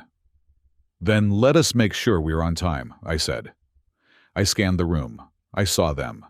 Marcus and Elena were holding court near the ice sculpture, which was carved in the shape of a giant shield, the Aegis logo. Marcus looked manic. His laughter was too loud, his movements too jerky. He was gripping a glass of whiskey as if it were a lifeline. He believed he had survived. He believed that my silence yesterday regarding the data theft meant I had folded. He thought I was just another businessman who would trade morality for profit. Elena looked like a ghost haunting her own wedding. Her dress was a masterpiece of white lace, but her skin was the same color. She was smiling, but her eyes were dead. She saw me across the room. Her smile faltered. She grabbed Marcus's arm, whispering something. Marcus looked up. He saw me. He raised his glass in a mock toast, a smirk playing on his lips. The arrogance was back. He thought he owned me. Ladies and gentlemen, a voice boomed over the speakers. Please take your seats. The presentation is about to begin. The lights dimmed. The chatter died down. The heavy velvet curtains at the front of the room parted to reveal a massive LED screen, 50 feet wide. Marcus walked onto the stage. A spotlight hit him, turning his sequins into a disco ball. The applause was polite, driven mostly by the employees he had forced to attend. "Thank you," Marcus said, his voice amplified to a godlike boom. "Thank you all. Tonight is a night of dual celebration. I am not just marrying the love of my life, Elena." He gestured to the front row where Elena sat freezing in the spotlight. She waved weakly. "I am also marrying my other great love, my life's work, Aegis 2.0. The screen behind him exploded into a montage of cyber warfare imagery. Hackers in hoodies read, warning lights, exploding servers. It was fear-mongering at its finest. For 5 years, Marcus continued pacing the stage like a revivalist preacher. "I have labored in the dark. I have written code until my fingers bled. I have sacrificed sleep relationships and sanity to build a wall that cannot be breached. They told me it was impossible. They told me that quantum computing would render all encryption obsolete. But I did not listen." I felt a bile rise in my throat. He was telling my story. He was stealing my sleepless nights. He was wearing my sacrifice like a costume. "I built the kernel of Aegis in a garage," Marcus lied, holding his hand over his heart. "It is not just code, it is my soul. And tonight, before we sign the historic merger with Sterling Global, I want to show you why Aegis is worth $5 billion. He signaled to the control booth. "Run the simulation." This was it. The script Sarah had warned me about. On the screen, a pre-recorded video began to play. It showed a simulated attack on the Aegis server.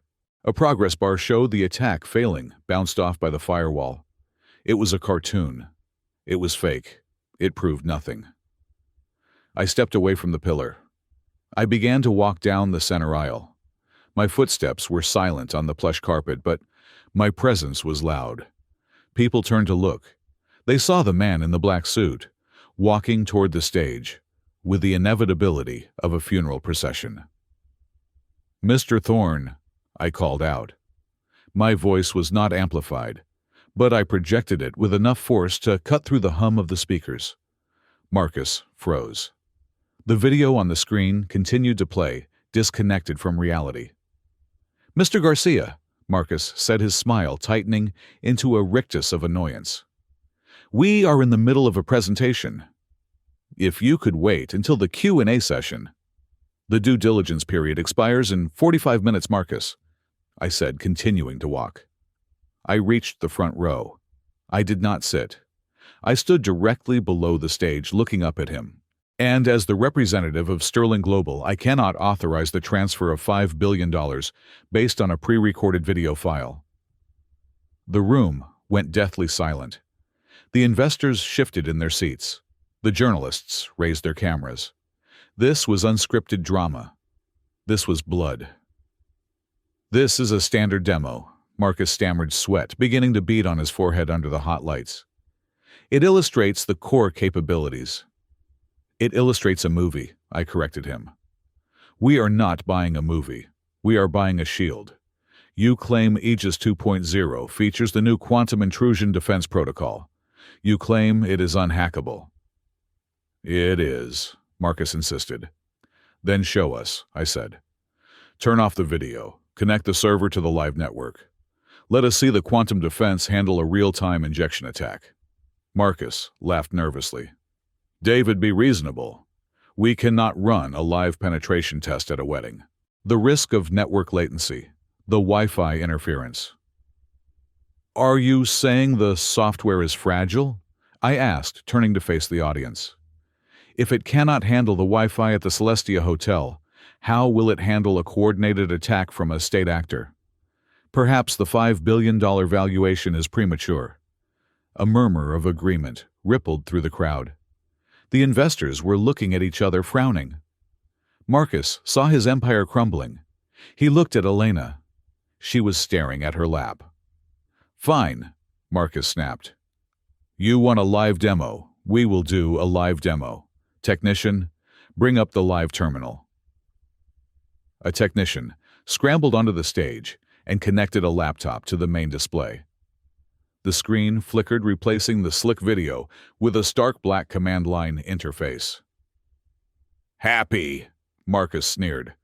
Now I will run a standard diagnostic loop to show you the integrity of the... No, I interrupted again. I walked up the stairs onto the stage. I stood next to him. I was taller than him. I leaned into the microphone. A diagnostic loop is internal, I said to the crowd. It is like asking a suspect if he is guilty. Of course he will say no. To test a shield, you must strike it. I turned to Marcus. I volunteer to conduct the attack. You, Marcus scoffed. You are an executive, David. You are a suit. You think you can hack my system. I dabbled in code a long time ago, I said, my eyes locking onto him. Let me take the terminal. I will launch a standard brute force assault. If Aegis is as good as you say, it will deflect me in seconds. You will look like a hero. I will look like a fool. And then I will sign the check right here on this stage. It was the perfect trap. If he refused, he looked weak and fraudulent. If he agreed, he gambled on the software holding up. And because he believed he had successfully stolen my code, he thought the software would hold up.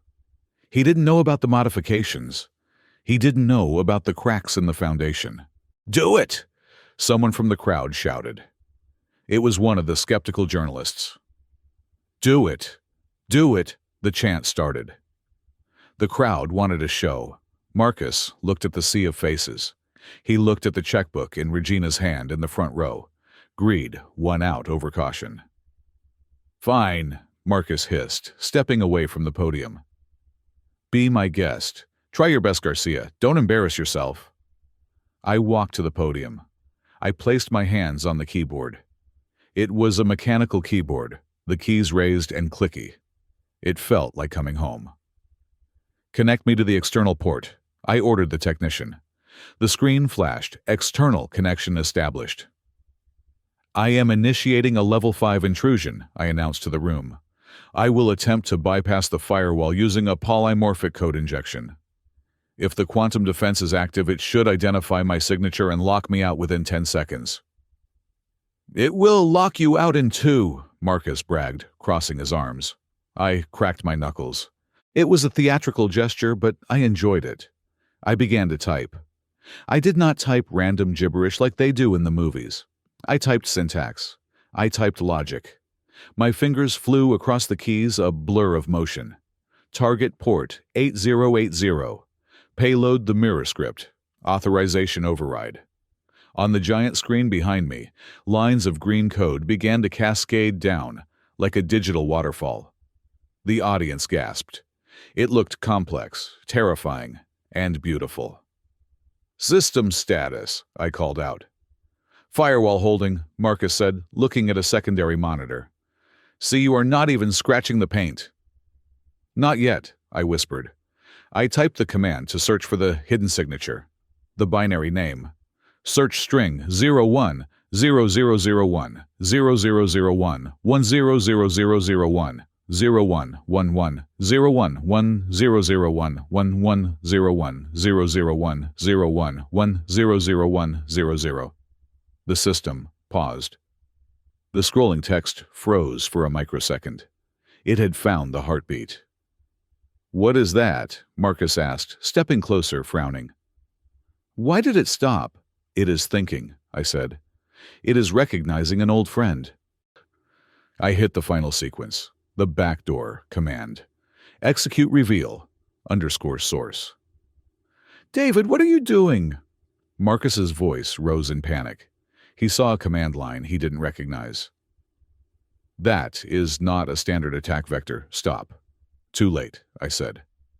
I hit the enter key with a definitive loud clack that echoed through the silent ballroom. Access granted. The words flashed on the screen in blinking red letters 10 feet high. The crowd erupted in shock. The unhackable system had been breached in less than 60 seconds. No, Marcus screamed, lunging for the keyboard. He rigged it! He rigged the terminal! I stepped back, blocking him with my shoulder. I am not done, Marcus. The system is now open. Let us see what is inside. The red text vanished, replaced by a stream of data. But this was not code. This was a video file. I had queued it up as the payload. "Cut the power!" Marcus shrieked at the technician. "Cut the screen!" But the technician was frozen, staring at the display. The video player opened. It was footage from inside the Thorntech server room, dated 12 months ago. It showed Marcus sitting at a terminal, my old terminal. He was on the phone. "I don't care about the bugs," Marcus's voice boomed from the speakers, crystal clear. "Just copy Garcia's code and rename the files. He is gone. He can't prove anything. We will patch it later. Just get it ready for the investors." The ballroom gasped. It was a collective intake of breath that sucked the oxygen out of the room. Marcus stood center stage, his face draining of all color, until he looked like a corpse. He looked at the screen, then he looked at the audience. "That is a deep fake," he yelled, his voice cracking. He used AI to make that..." "Did I?" I asked into the microphone. "Then let us look at the code itself." I typed one last command. The video minimized. The source code of HEIR 2.0 scrolled up. I highlighted the kernel block, the very heart of the software. "Zoom in," I commanded. The text magnified. There, buried in the comments section of the complex assembly language, was a block of binary text. "Translate to ASCII," I typed. The binary flipped. The ones and zeros transformed into English letters. "Property of David Garcia. Created January 2024. If you are reading this, Marcus Thorne stole this code." I stepped away from the podium. I turned to look at Marcus. He was shaking. His hands were opening and closing uselessly. He looked at Elena. She had her hands over her mouth, tears streaming down her face, ruining her makeup. "It seems," I said, my voice cold and calm, "that there is a copyright dispute regarding the asset." I looked out at the stunned silence of the room. "Sterling Global does not purchase stolen goods," I announced. "The deal is off." The silence held for one heartbeat, two heartbeats. And then pandemonium broke loose. The chaos in the ballroom was not the loud, riotous kind. It was the terrified, murmuring kind that happens when a plane engine stops mid-flight. 500 of the wealthiest people in the world were checking their phones, watching the stock ticker for Thorntech plummet in real time. Marcus stood center stage, his face glistening, with a sheen of cold sweat that the stage makeup could no longer hide. He was gripping the podium so hard his knuckles were white. "It is a glitch," Marcus screamed into the microphone, his voice cracking with desperation.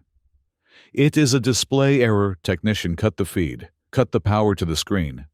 The technician in the booth frantically yanked cables, but the screen behind us did not go black. I had locked the output directly to the kernel. As long as the server had power, the truth would shine. "You cannot turn off the truth, Marcus," I said, my voice calm amidst the storm. "And we are not done. You claimed you wrote this code. You claimed it was unique. Let us test that hypothesis." I turned back to the keyboard. My fingers danced across the mechanical keys, a rhythmic clacking that echoed like gunfire in the silent room. "I am initializing the comparative algorithm," I announced. On the left side of the screen, we have the live source code of Aegis 2.0. On the right, we have the source code of Aegis 1, which I wrote on a laptop in my apartment 4 years ago. I hit the enter key. The massive screen split down the middle. "Scan for matching syntax," I commanded. A red bar swept down the screen. It moved terrifyingly fast. As it passed, lines of code on both sides lit up in matching red. It was not just a similarity. It was a mirror image. The variable names, the logic structures, even the specific quirky spacing I used to organize my loops, it was all there. A percentage counter appeared in the center of the screen, ticking up rapidly. 10%, 40%, 80%, 100%. 100% match, I read aloud, turning to face the stunned audience. Marcus Thorne did not write a single line of code. He simply took my work, erased my name from the header, and pasted his own. This is not innovation. It is plagiarism on a $5 billion scale, the crowd gasped. I saw the representative from the Securities and Exchange Commission in the third row stand up and start making a call on his cell phone. Marcus was shaking his head violently. No, that is manipulated. He is hacking the display. He is... And then there is the matter of the user data, I interrupted him, raising my voice. You told your investors that Aegis protects privacy. You told the world that their secrets were safe with you. I tapped a new command. The code vanished, replaced by the transaction logs I had seized from the server room the night before. This, I pointed to the screen, is a ledger of illegal data sales authorized by the CEO's personal account. Medical records, social security numbers, private chat logs, all stripped of their encryption and sold to the highest bidder in Eastern Europe to cover the company's debts. The reaction was immediate and visceral. People in the audience weren't just investors anymore. They were victims. I saw a tech mogul in the front row check his phone, realizing his own data might be in that stream. The murmur turned into angry shouts. "You sold us out!" someone yelled from the back. "Criminal!" another voice screamed. Marcus looked like a cornered animal. He looked at the wings of the stage, looking for an exit. But my security team had already blocked the doors. He looked at Elena, who was sitting in the front row, weeping into her hands. "She knew," Marcus shrieked, pointing a trembling finger at his bride. "Elena knew. She helped me launder the money. It was her idea." Elena looked up, her eyes wide with shock. "Marcus, no. You said it was temporary. You said..." "Do not lie to them," Marcus roared, losing all control. "You are just as guilty as I am, actually," I said, leaning into the mic. "Let us hear what Mrs. Rostova really thinks." I pulled my phone from my pocket and plugged it into the audio jack on the podium. "This recording was taken yesterday evening," I said. "In my apartment." The ballroom went deathly quiet again. Elena's voice filled the room, clear and undeniable. "He is a monster. You saw what he did with the data. He doesn't care about anyone but himself. I realized I just wanted to be safe. Cancel the deal, David. Let him fall and take me back." The recording ended. The silence that followed was heavy, crushing. It was the sound of a reputation being atomized. Elena Rostova did not move. She sat frozen, staring at the floor, as the socialites and friends around her physically recoiled, shifting their chairs away, as if she had a contagious disease. She was no longer the queen of the ball. She was a pariah. Marcus stared at her. The betrayal was absolute. The two people who had destroyed my life were now destroying each other on a stage broadcast to millions. "You," Marcus whispered, turning his gaze back to me. His eyes were bloodshot wild. The veneer of the civilized billionaire was gone. All that was left was a thug. "You ruined everything. You jealous, homeless piece of trash." "I did not ruin you, Marcus," I said, stepping away from the podium. "I just turned on the lights." "I will kill you," Marcus screamed. He snapped. He lunged across the stage, arms outstretched, aiming for my throat. The audience screamed. Flashbulbs popped like strobes. I did not move. I did not flinch. I did not even raise my hands. I stood perfectly still, watching him come. I wanted the world to see this. I wanted them to see the violence of a desperate man. 2 feet before he reached me, a wall of black muscle intervened. My head of security, a former Navy SEAL named Jackson, stepped out from the shadows. He didn't strike Marcus. He simply intercepted him. He grabbed Marcus by the lapels of his tuxedo and slammed him onto the stage floor. It was over in a second. Marcus was pinned, his face pressed against the polished wood, his expensive suit bunched up around his shoulders. He thrashed and kicked screaming obscenities, but Jackson held him down with one hand. "Stay down," Jackson ordered, his voice flat. At that moment, the double doors at the back of the ballroom burst open. "Police, nobody move." A squad of 12 officers from the Economic Crimes Unit marched in wearing tactical vests. Regina Vance walked behind them, looking calm and satisfied. She pointed to the stage.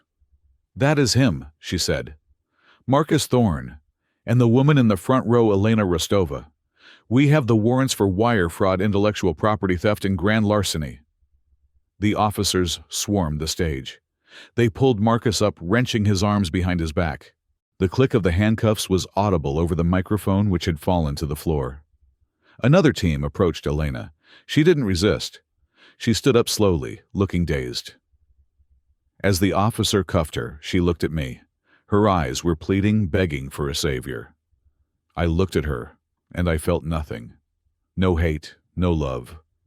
Just the indifference one feels for a stranger. I turned away. I walked over to the microphone stand, picked it up, and set it upright. The police were dragging Marcus off the stage. He was still yelling, blaming me, blaming the government, blaming the world. "David, you can't do this. I own this city. I will sue you. I will bury you." His voice faded as the doors closed behind him. I stood alone on the stage. The giant screen behind me was still displaying the words, "Property of David Garcia." I looked out at the sea of shocked faces, the investors, the media, the people who had worshipped Marcus an hour ago. "Ladies and gentlemen," I said. My voice was tired but steady. "Effective immediately, Sterling Global is formally withdrawing its offer to acquire Thorne Tech." I paused to let the words sink in. We do not invest in criminals. We do not invest in stolen property. The valuation of Thorne Tech is not $5 billion. It is zero. The software is compromised. The assets are frozen. The company is insolvent. I looked at the camera at the back of the room, speaking directly to the world. To the employees of Thorne Tech, who had no part in this fraud, do not worry. We will be in touch. But as for the brand, the name, and the legacy of Marcus Thorne, it ends tonight. I placed the microphone back on the stand. I did not wait for applause. There was no applause. There was only the shell-shocked silence of a world that had just watched a titan fall. I walked down the stairs of the stage. Regina met me at the bottom. "The stock has been halted," she whispered. "It fell 99% in 10 minutes. It is a penny stock now." "Good," I said. "Buy it." Regina raised an eyebrow. "Excuse me." "Buy it all," I said, walking toward the exit. "Buy the servers. Buy the building. Buy the chairs. I want it all. But I'm not paying $5 billion. "How much do you want to offer?" she asked, falling into step beside me. I stopped at the door. I looked back at the empty stage, at the ruins of the wedding that never happened. "Offer them $12, I said. And then I walked out into the night. The morning after the gala, the sun rose over Seattle with a cruel, indifferent brightness. It illuminated a skyline that looked exactly the same as it had the day before, yet the landscape of power beneath it had been completely redrawn. I stood in the penthouse, watching the financial news on the mute television. The ticker at the bottom of the screen was a stream of red, Thorne Tech, last trade $0.01. In less than 12 hours, a company valued at $5 billion had become worthless. It was no longer a business. It was a crime scene. The Securities and Exchange Commission had suspended trading at the opening bell, but the damage was already absolute. The banks, those cold leviathans that had fueled Marcus's lifestyle, moved with terrifying speed. By sunrise, notices of seizure had been plastered on the gates of his estate in Medina. His private jet was chained to the tarmac at Boeing Field. The illusion of wealth had evaporated, leaving behind only the hard, jagged reality of debt. I did not feel joy. I did not feel the rush of adrenaline I had expected. Instead, I felt a deep, heavy silence. It was the sound of a building collapsing after the dust has finally settled. The legal fallout was immediate and catastrophic. Marcus Thorne was not allowed to go home to change out of his tuxedo. He was arraigned at the King County Courthouse at 10 in the morning. I watched the footage from my office. He looked small. The arrogance that had defined him for a decade was gone, replaced by the hollow, frantic look of a man who realizes he is trapped. The district attorney did not hold back. The list of charges was a manifesto of his greed. Wire fraud, securities fraud, grand larceny, aggravated identity theft, violations of the Computer Fraud and Abuse Act. Each count carried a sentence of 10 to 20 years. But Marcus, true to his nature, did not go down quietly. In his bail hearing, his defense attorney played their only card. They threw Elena to the wolves. "My client was manipulated," the lawyer told the press on the courthouse steps. Ms. Elena Rostova, as the director of marketing and strategy, was the architect of the financial misrepresentations. Mr. Thorne was unaware of the extent of the data sales. It was a lie, of course, but it was a lethal one. By implicating Elena as a co-conspirator, Marcus ensured that she would go down with him. He was trying to trade her freedom for a few years off his sentence. Elena Rostova lost everything before lunch. The wedding of the century was officially canceled, not by a statement but by the caterers and florists suing for unpaid bills. The society friends who had clamored for an invitation to her party now deleted her number from their phones. She was toxic.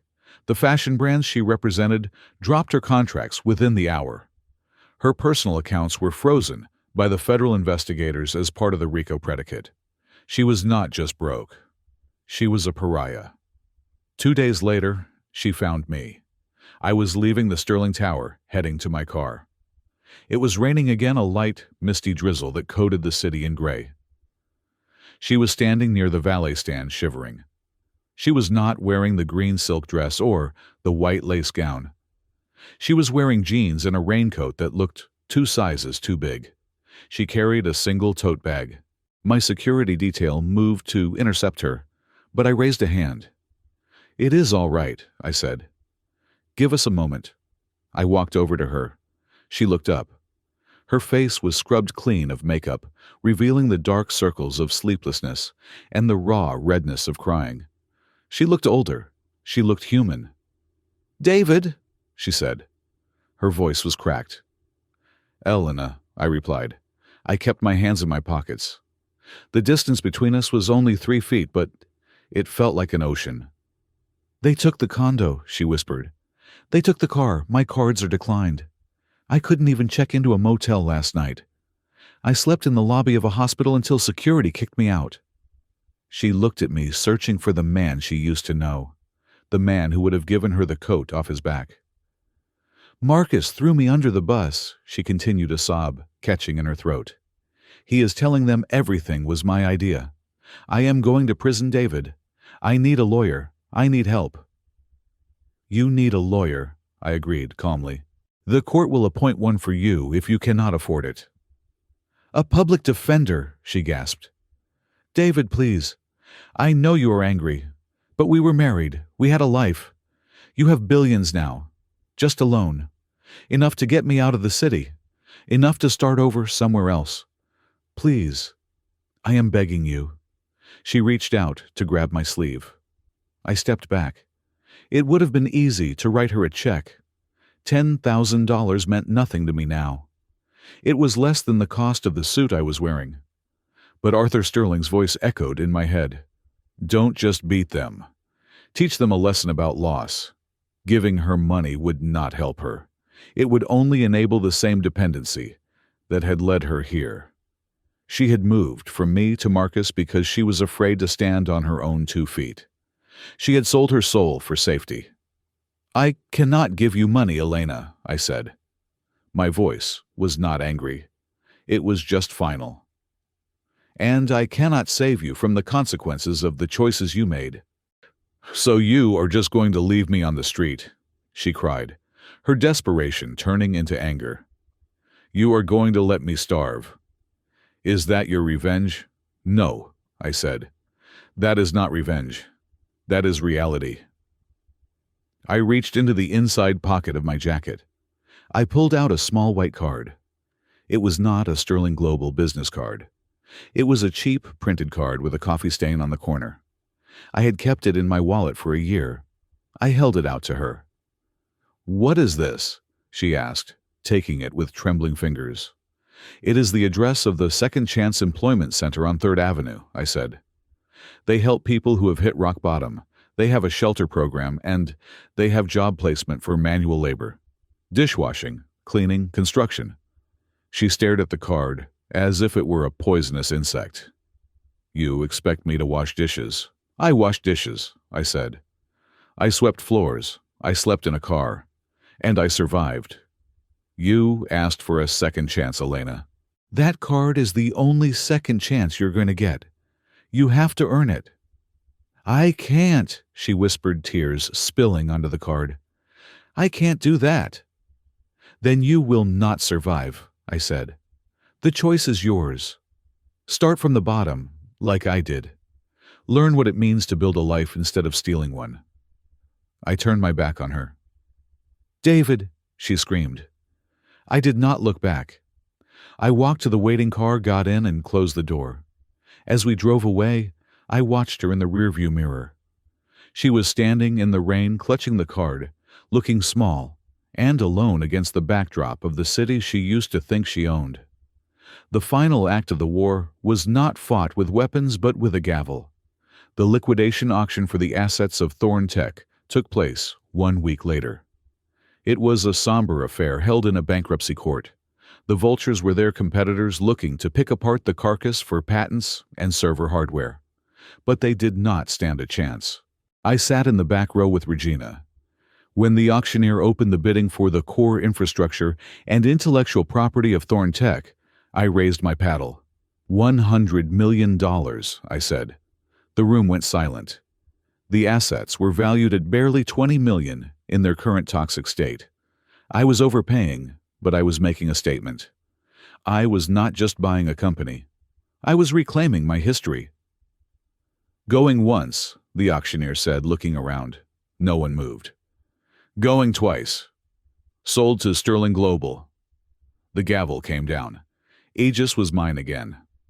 The next morning, I walked into the Thorn Tech building. The logo in the lobby was already being dismantled by a maintenance crew. I took the elevator to the main floor. The office was a ghost town. The cubicles were empty. The few remaining staff were packing boxes, expecting to be escorted out by security. I walked to the center of the room. I climbed onto a desk.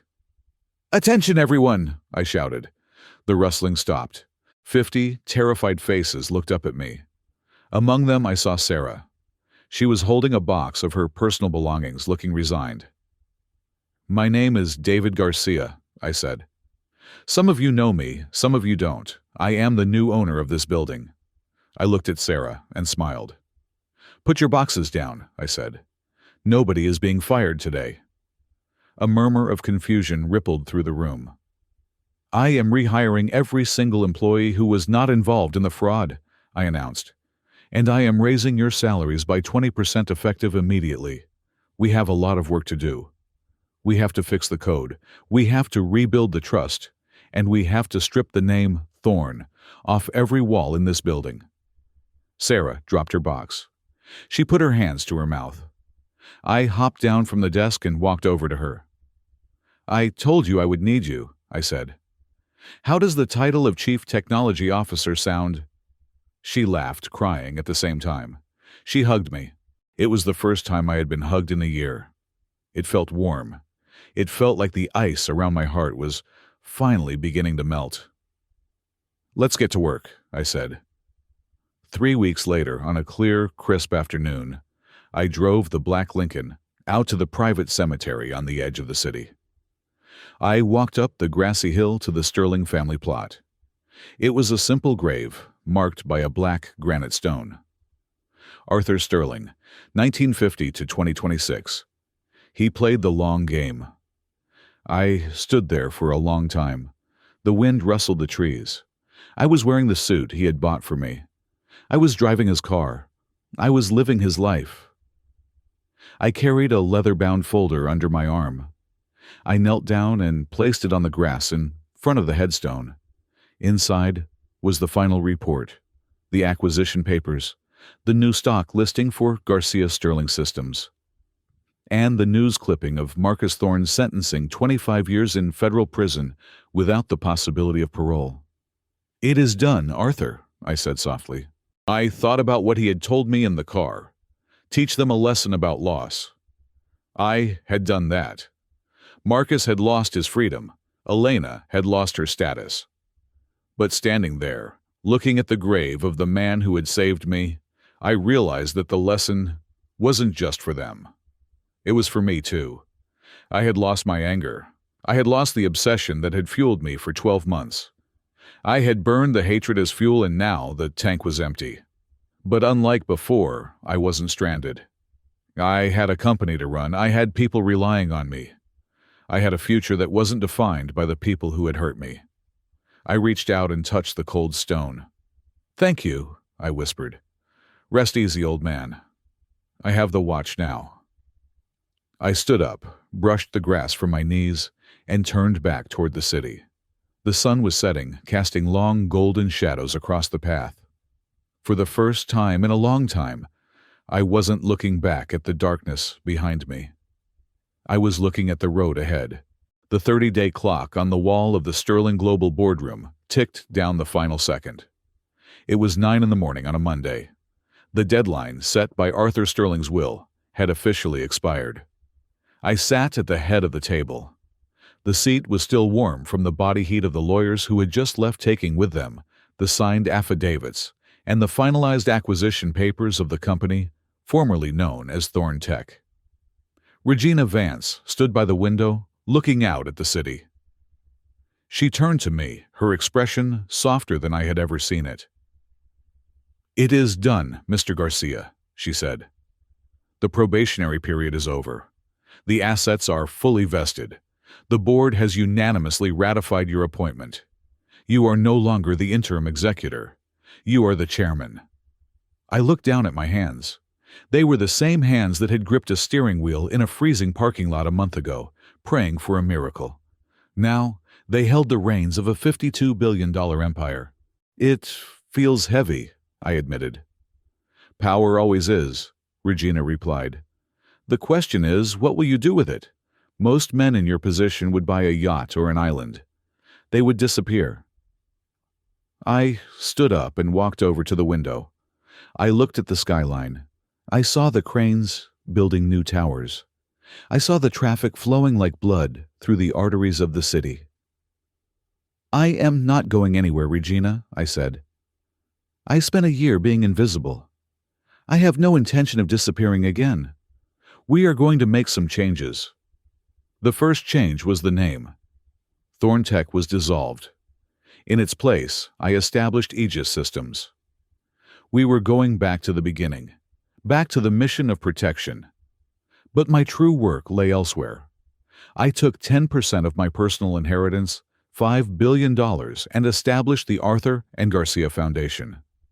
I wanted it to be a shield for the people who had no one else to fight for them. We set up 2 wings. The first was a legal defense fund for creators.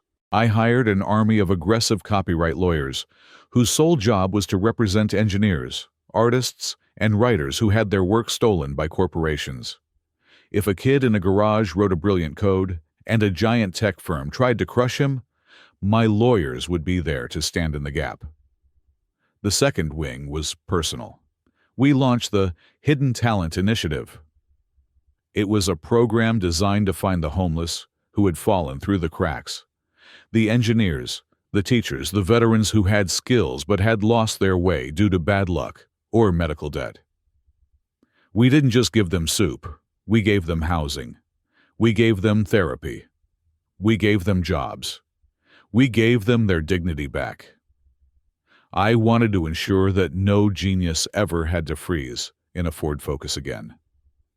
But before I could fully embrace the future, I had one last ghost to exorcise. 3 weeks after the sentencing, I drove to the federal detention center in SeaTac. The visiting room was cold and smelled of bleach and despair. I sat on a metal stool separated from the other side by a thick sheet of reinforced glass. When the door opened, Marcus Thorne walked in.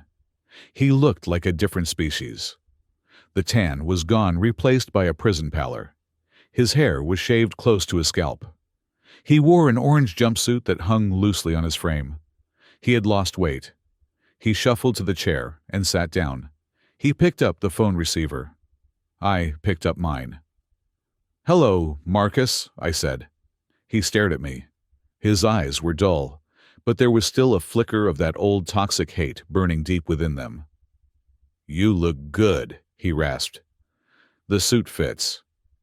"It does," I said. "Did you come to gloat?" he asked. "Did you come to see the animal in the cage?" "I came to say goodbye," I said. "I am closing the book, Marcus. I won't be visiting again." He laughed, a dry hacking sound. "You can't close the book, David. You are obsessed with me. You spent a year planning this. You destroyed my company. You destroyed my marriage. You put me in here for 25 years. You hate me more than you love yourself." "I don't hate you," I said calmly. "I pity you." His face twisted. "Don't you dare pity me. I was a king. I lived more in 10 years than you will live in a lifetime." "You were a thief," I corrected him, "and you lived on borrowed time." He leaned forward, pressing his forehead against the glass. "Tell me one thing," he whispered. "Why didn't you just kill me? Or why didn't you just turn over the evidence the first night you found the logs? Why did you play the game? Why did you drag it out for 30 days? I looked at him, really looked at him, and realized that he was already fading from my memory. He was becoming a footnote in my biography. "Because if I had just turned you in, you would have been a victim," I said. "You would have spun a story about being persecuted. You would have had supporters. I didn't just want to stop you, Marcus. I wanted to reveal to you." I paused. "And I wanted you to live," I added. "To suffer," he sneered. "No," I shook my head. "To watch. I want you to sit in this cell for the next 25 years and watch the news. I want you to see Aegis systems protecting people instead of selling them. I want you to see the Foundation building homes for the people you stepped on. I want you to watch me build the world that you tried to destroy." I stood up. "The greatest punishment is not death, Marcus," I said, looking down at him. "It is oblivion. It is knowing that the world is better off without you and being forced to watch it prove that fact every single day." I hung up the phone. Marcus was screaming something, slamming his fist against the glass, but I couldn't hear him. The soundproof barrier worked perfectly. I turned my back on him and walked out of the room. By the time I reached the exit, I had already forgotten what he looked like. The final stop of my journey took me back to the beginning. It was raining again. Seattle weather has a sense of irony. I drove the black Lincoln Navigator Arthur's car to the outskirts of the city. I pulled into the parking lot of the abandoned supermarket. It looked exactly the same. The potholes were full of water.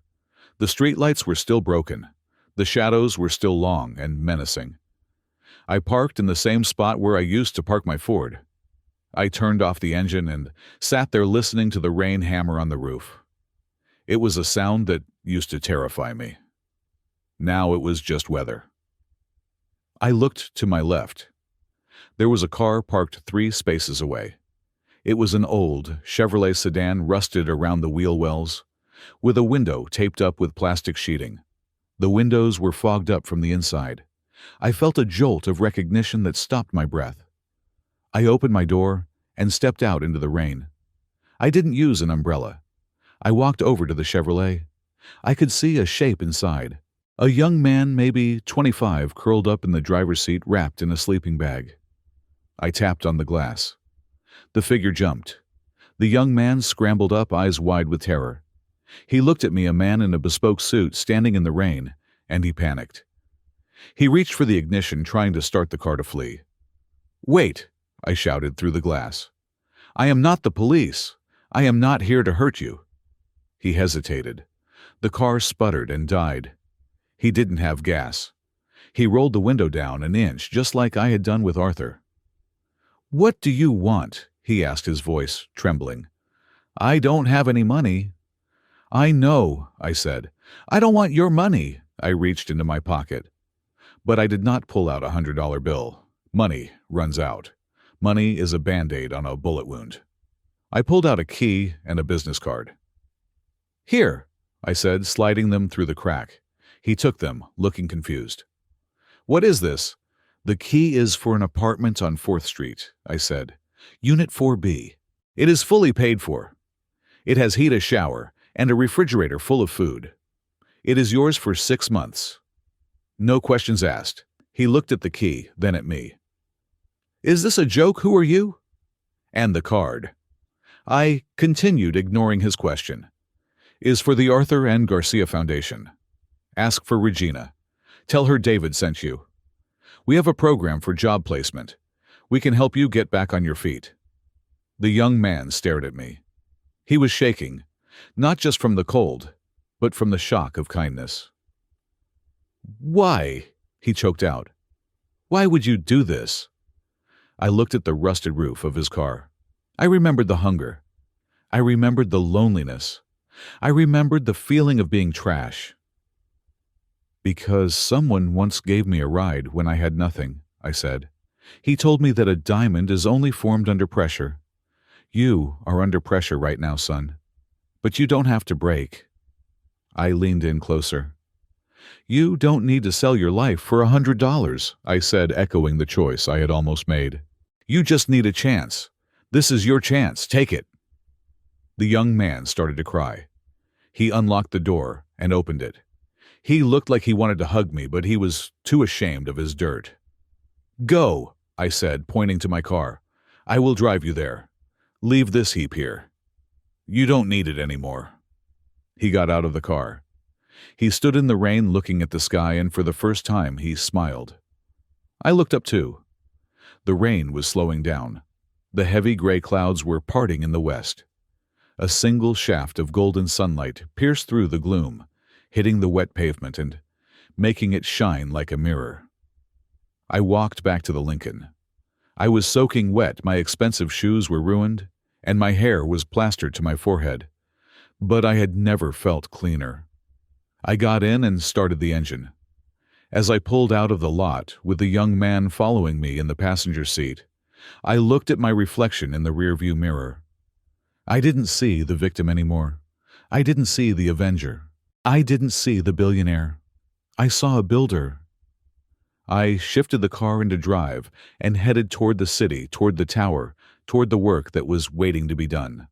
The road ahead was clear, and for the first time in 100 years, I was truly home. Thank you so much for listening to this story.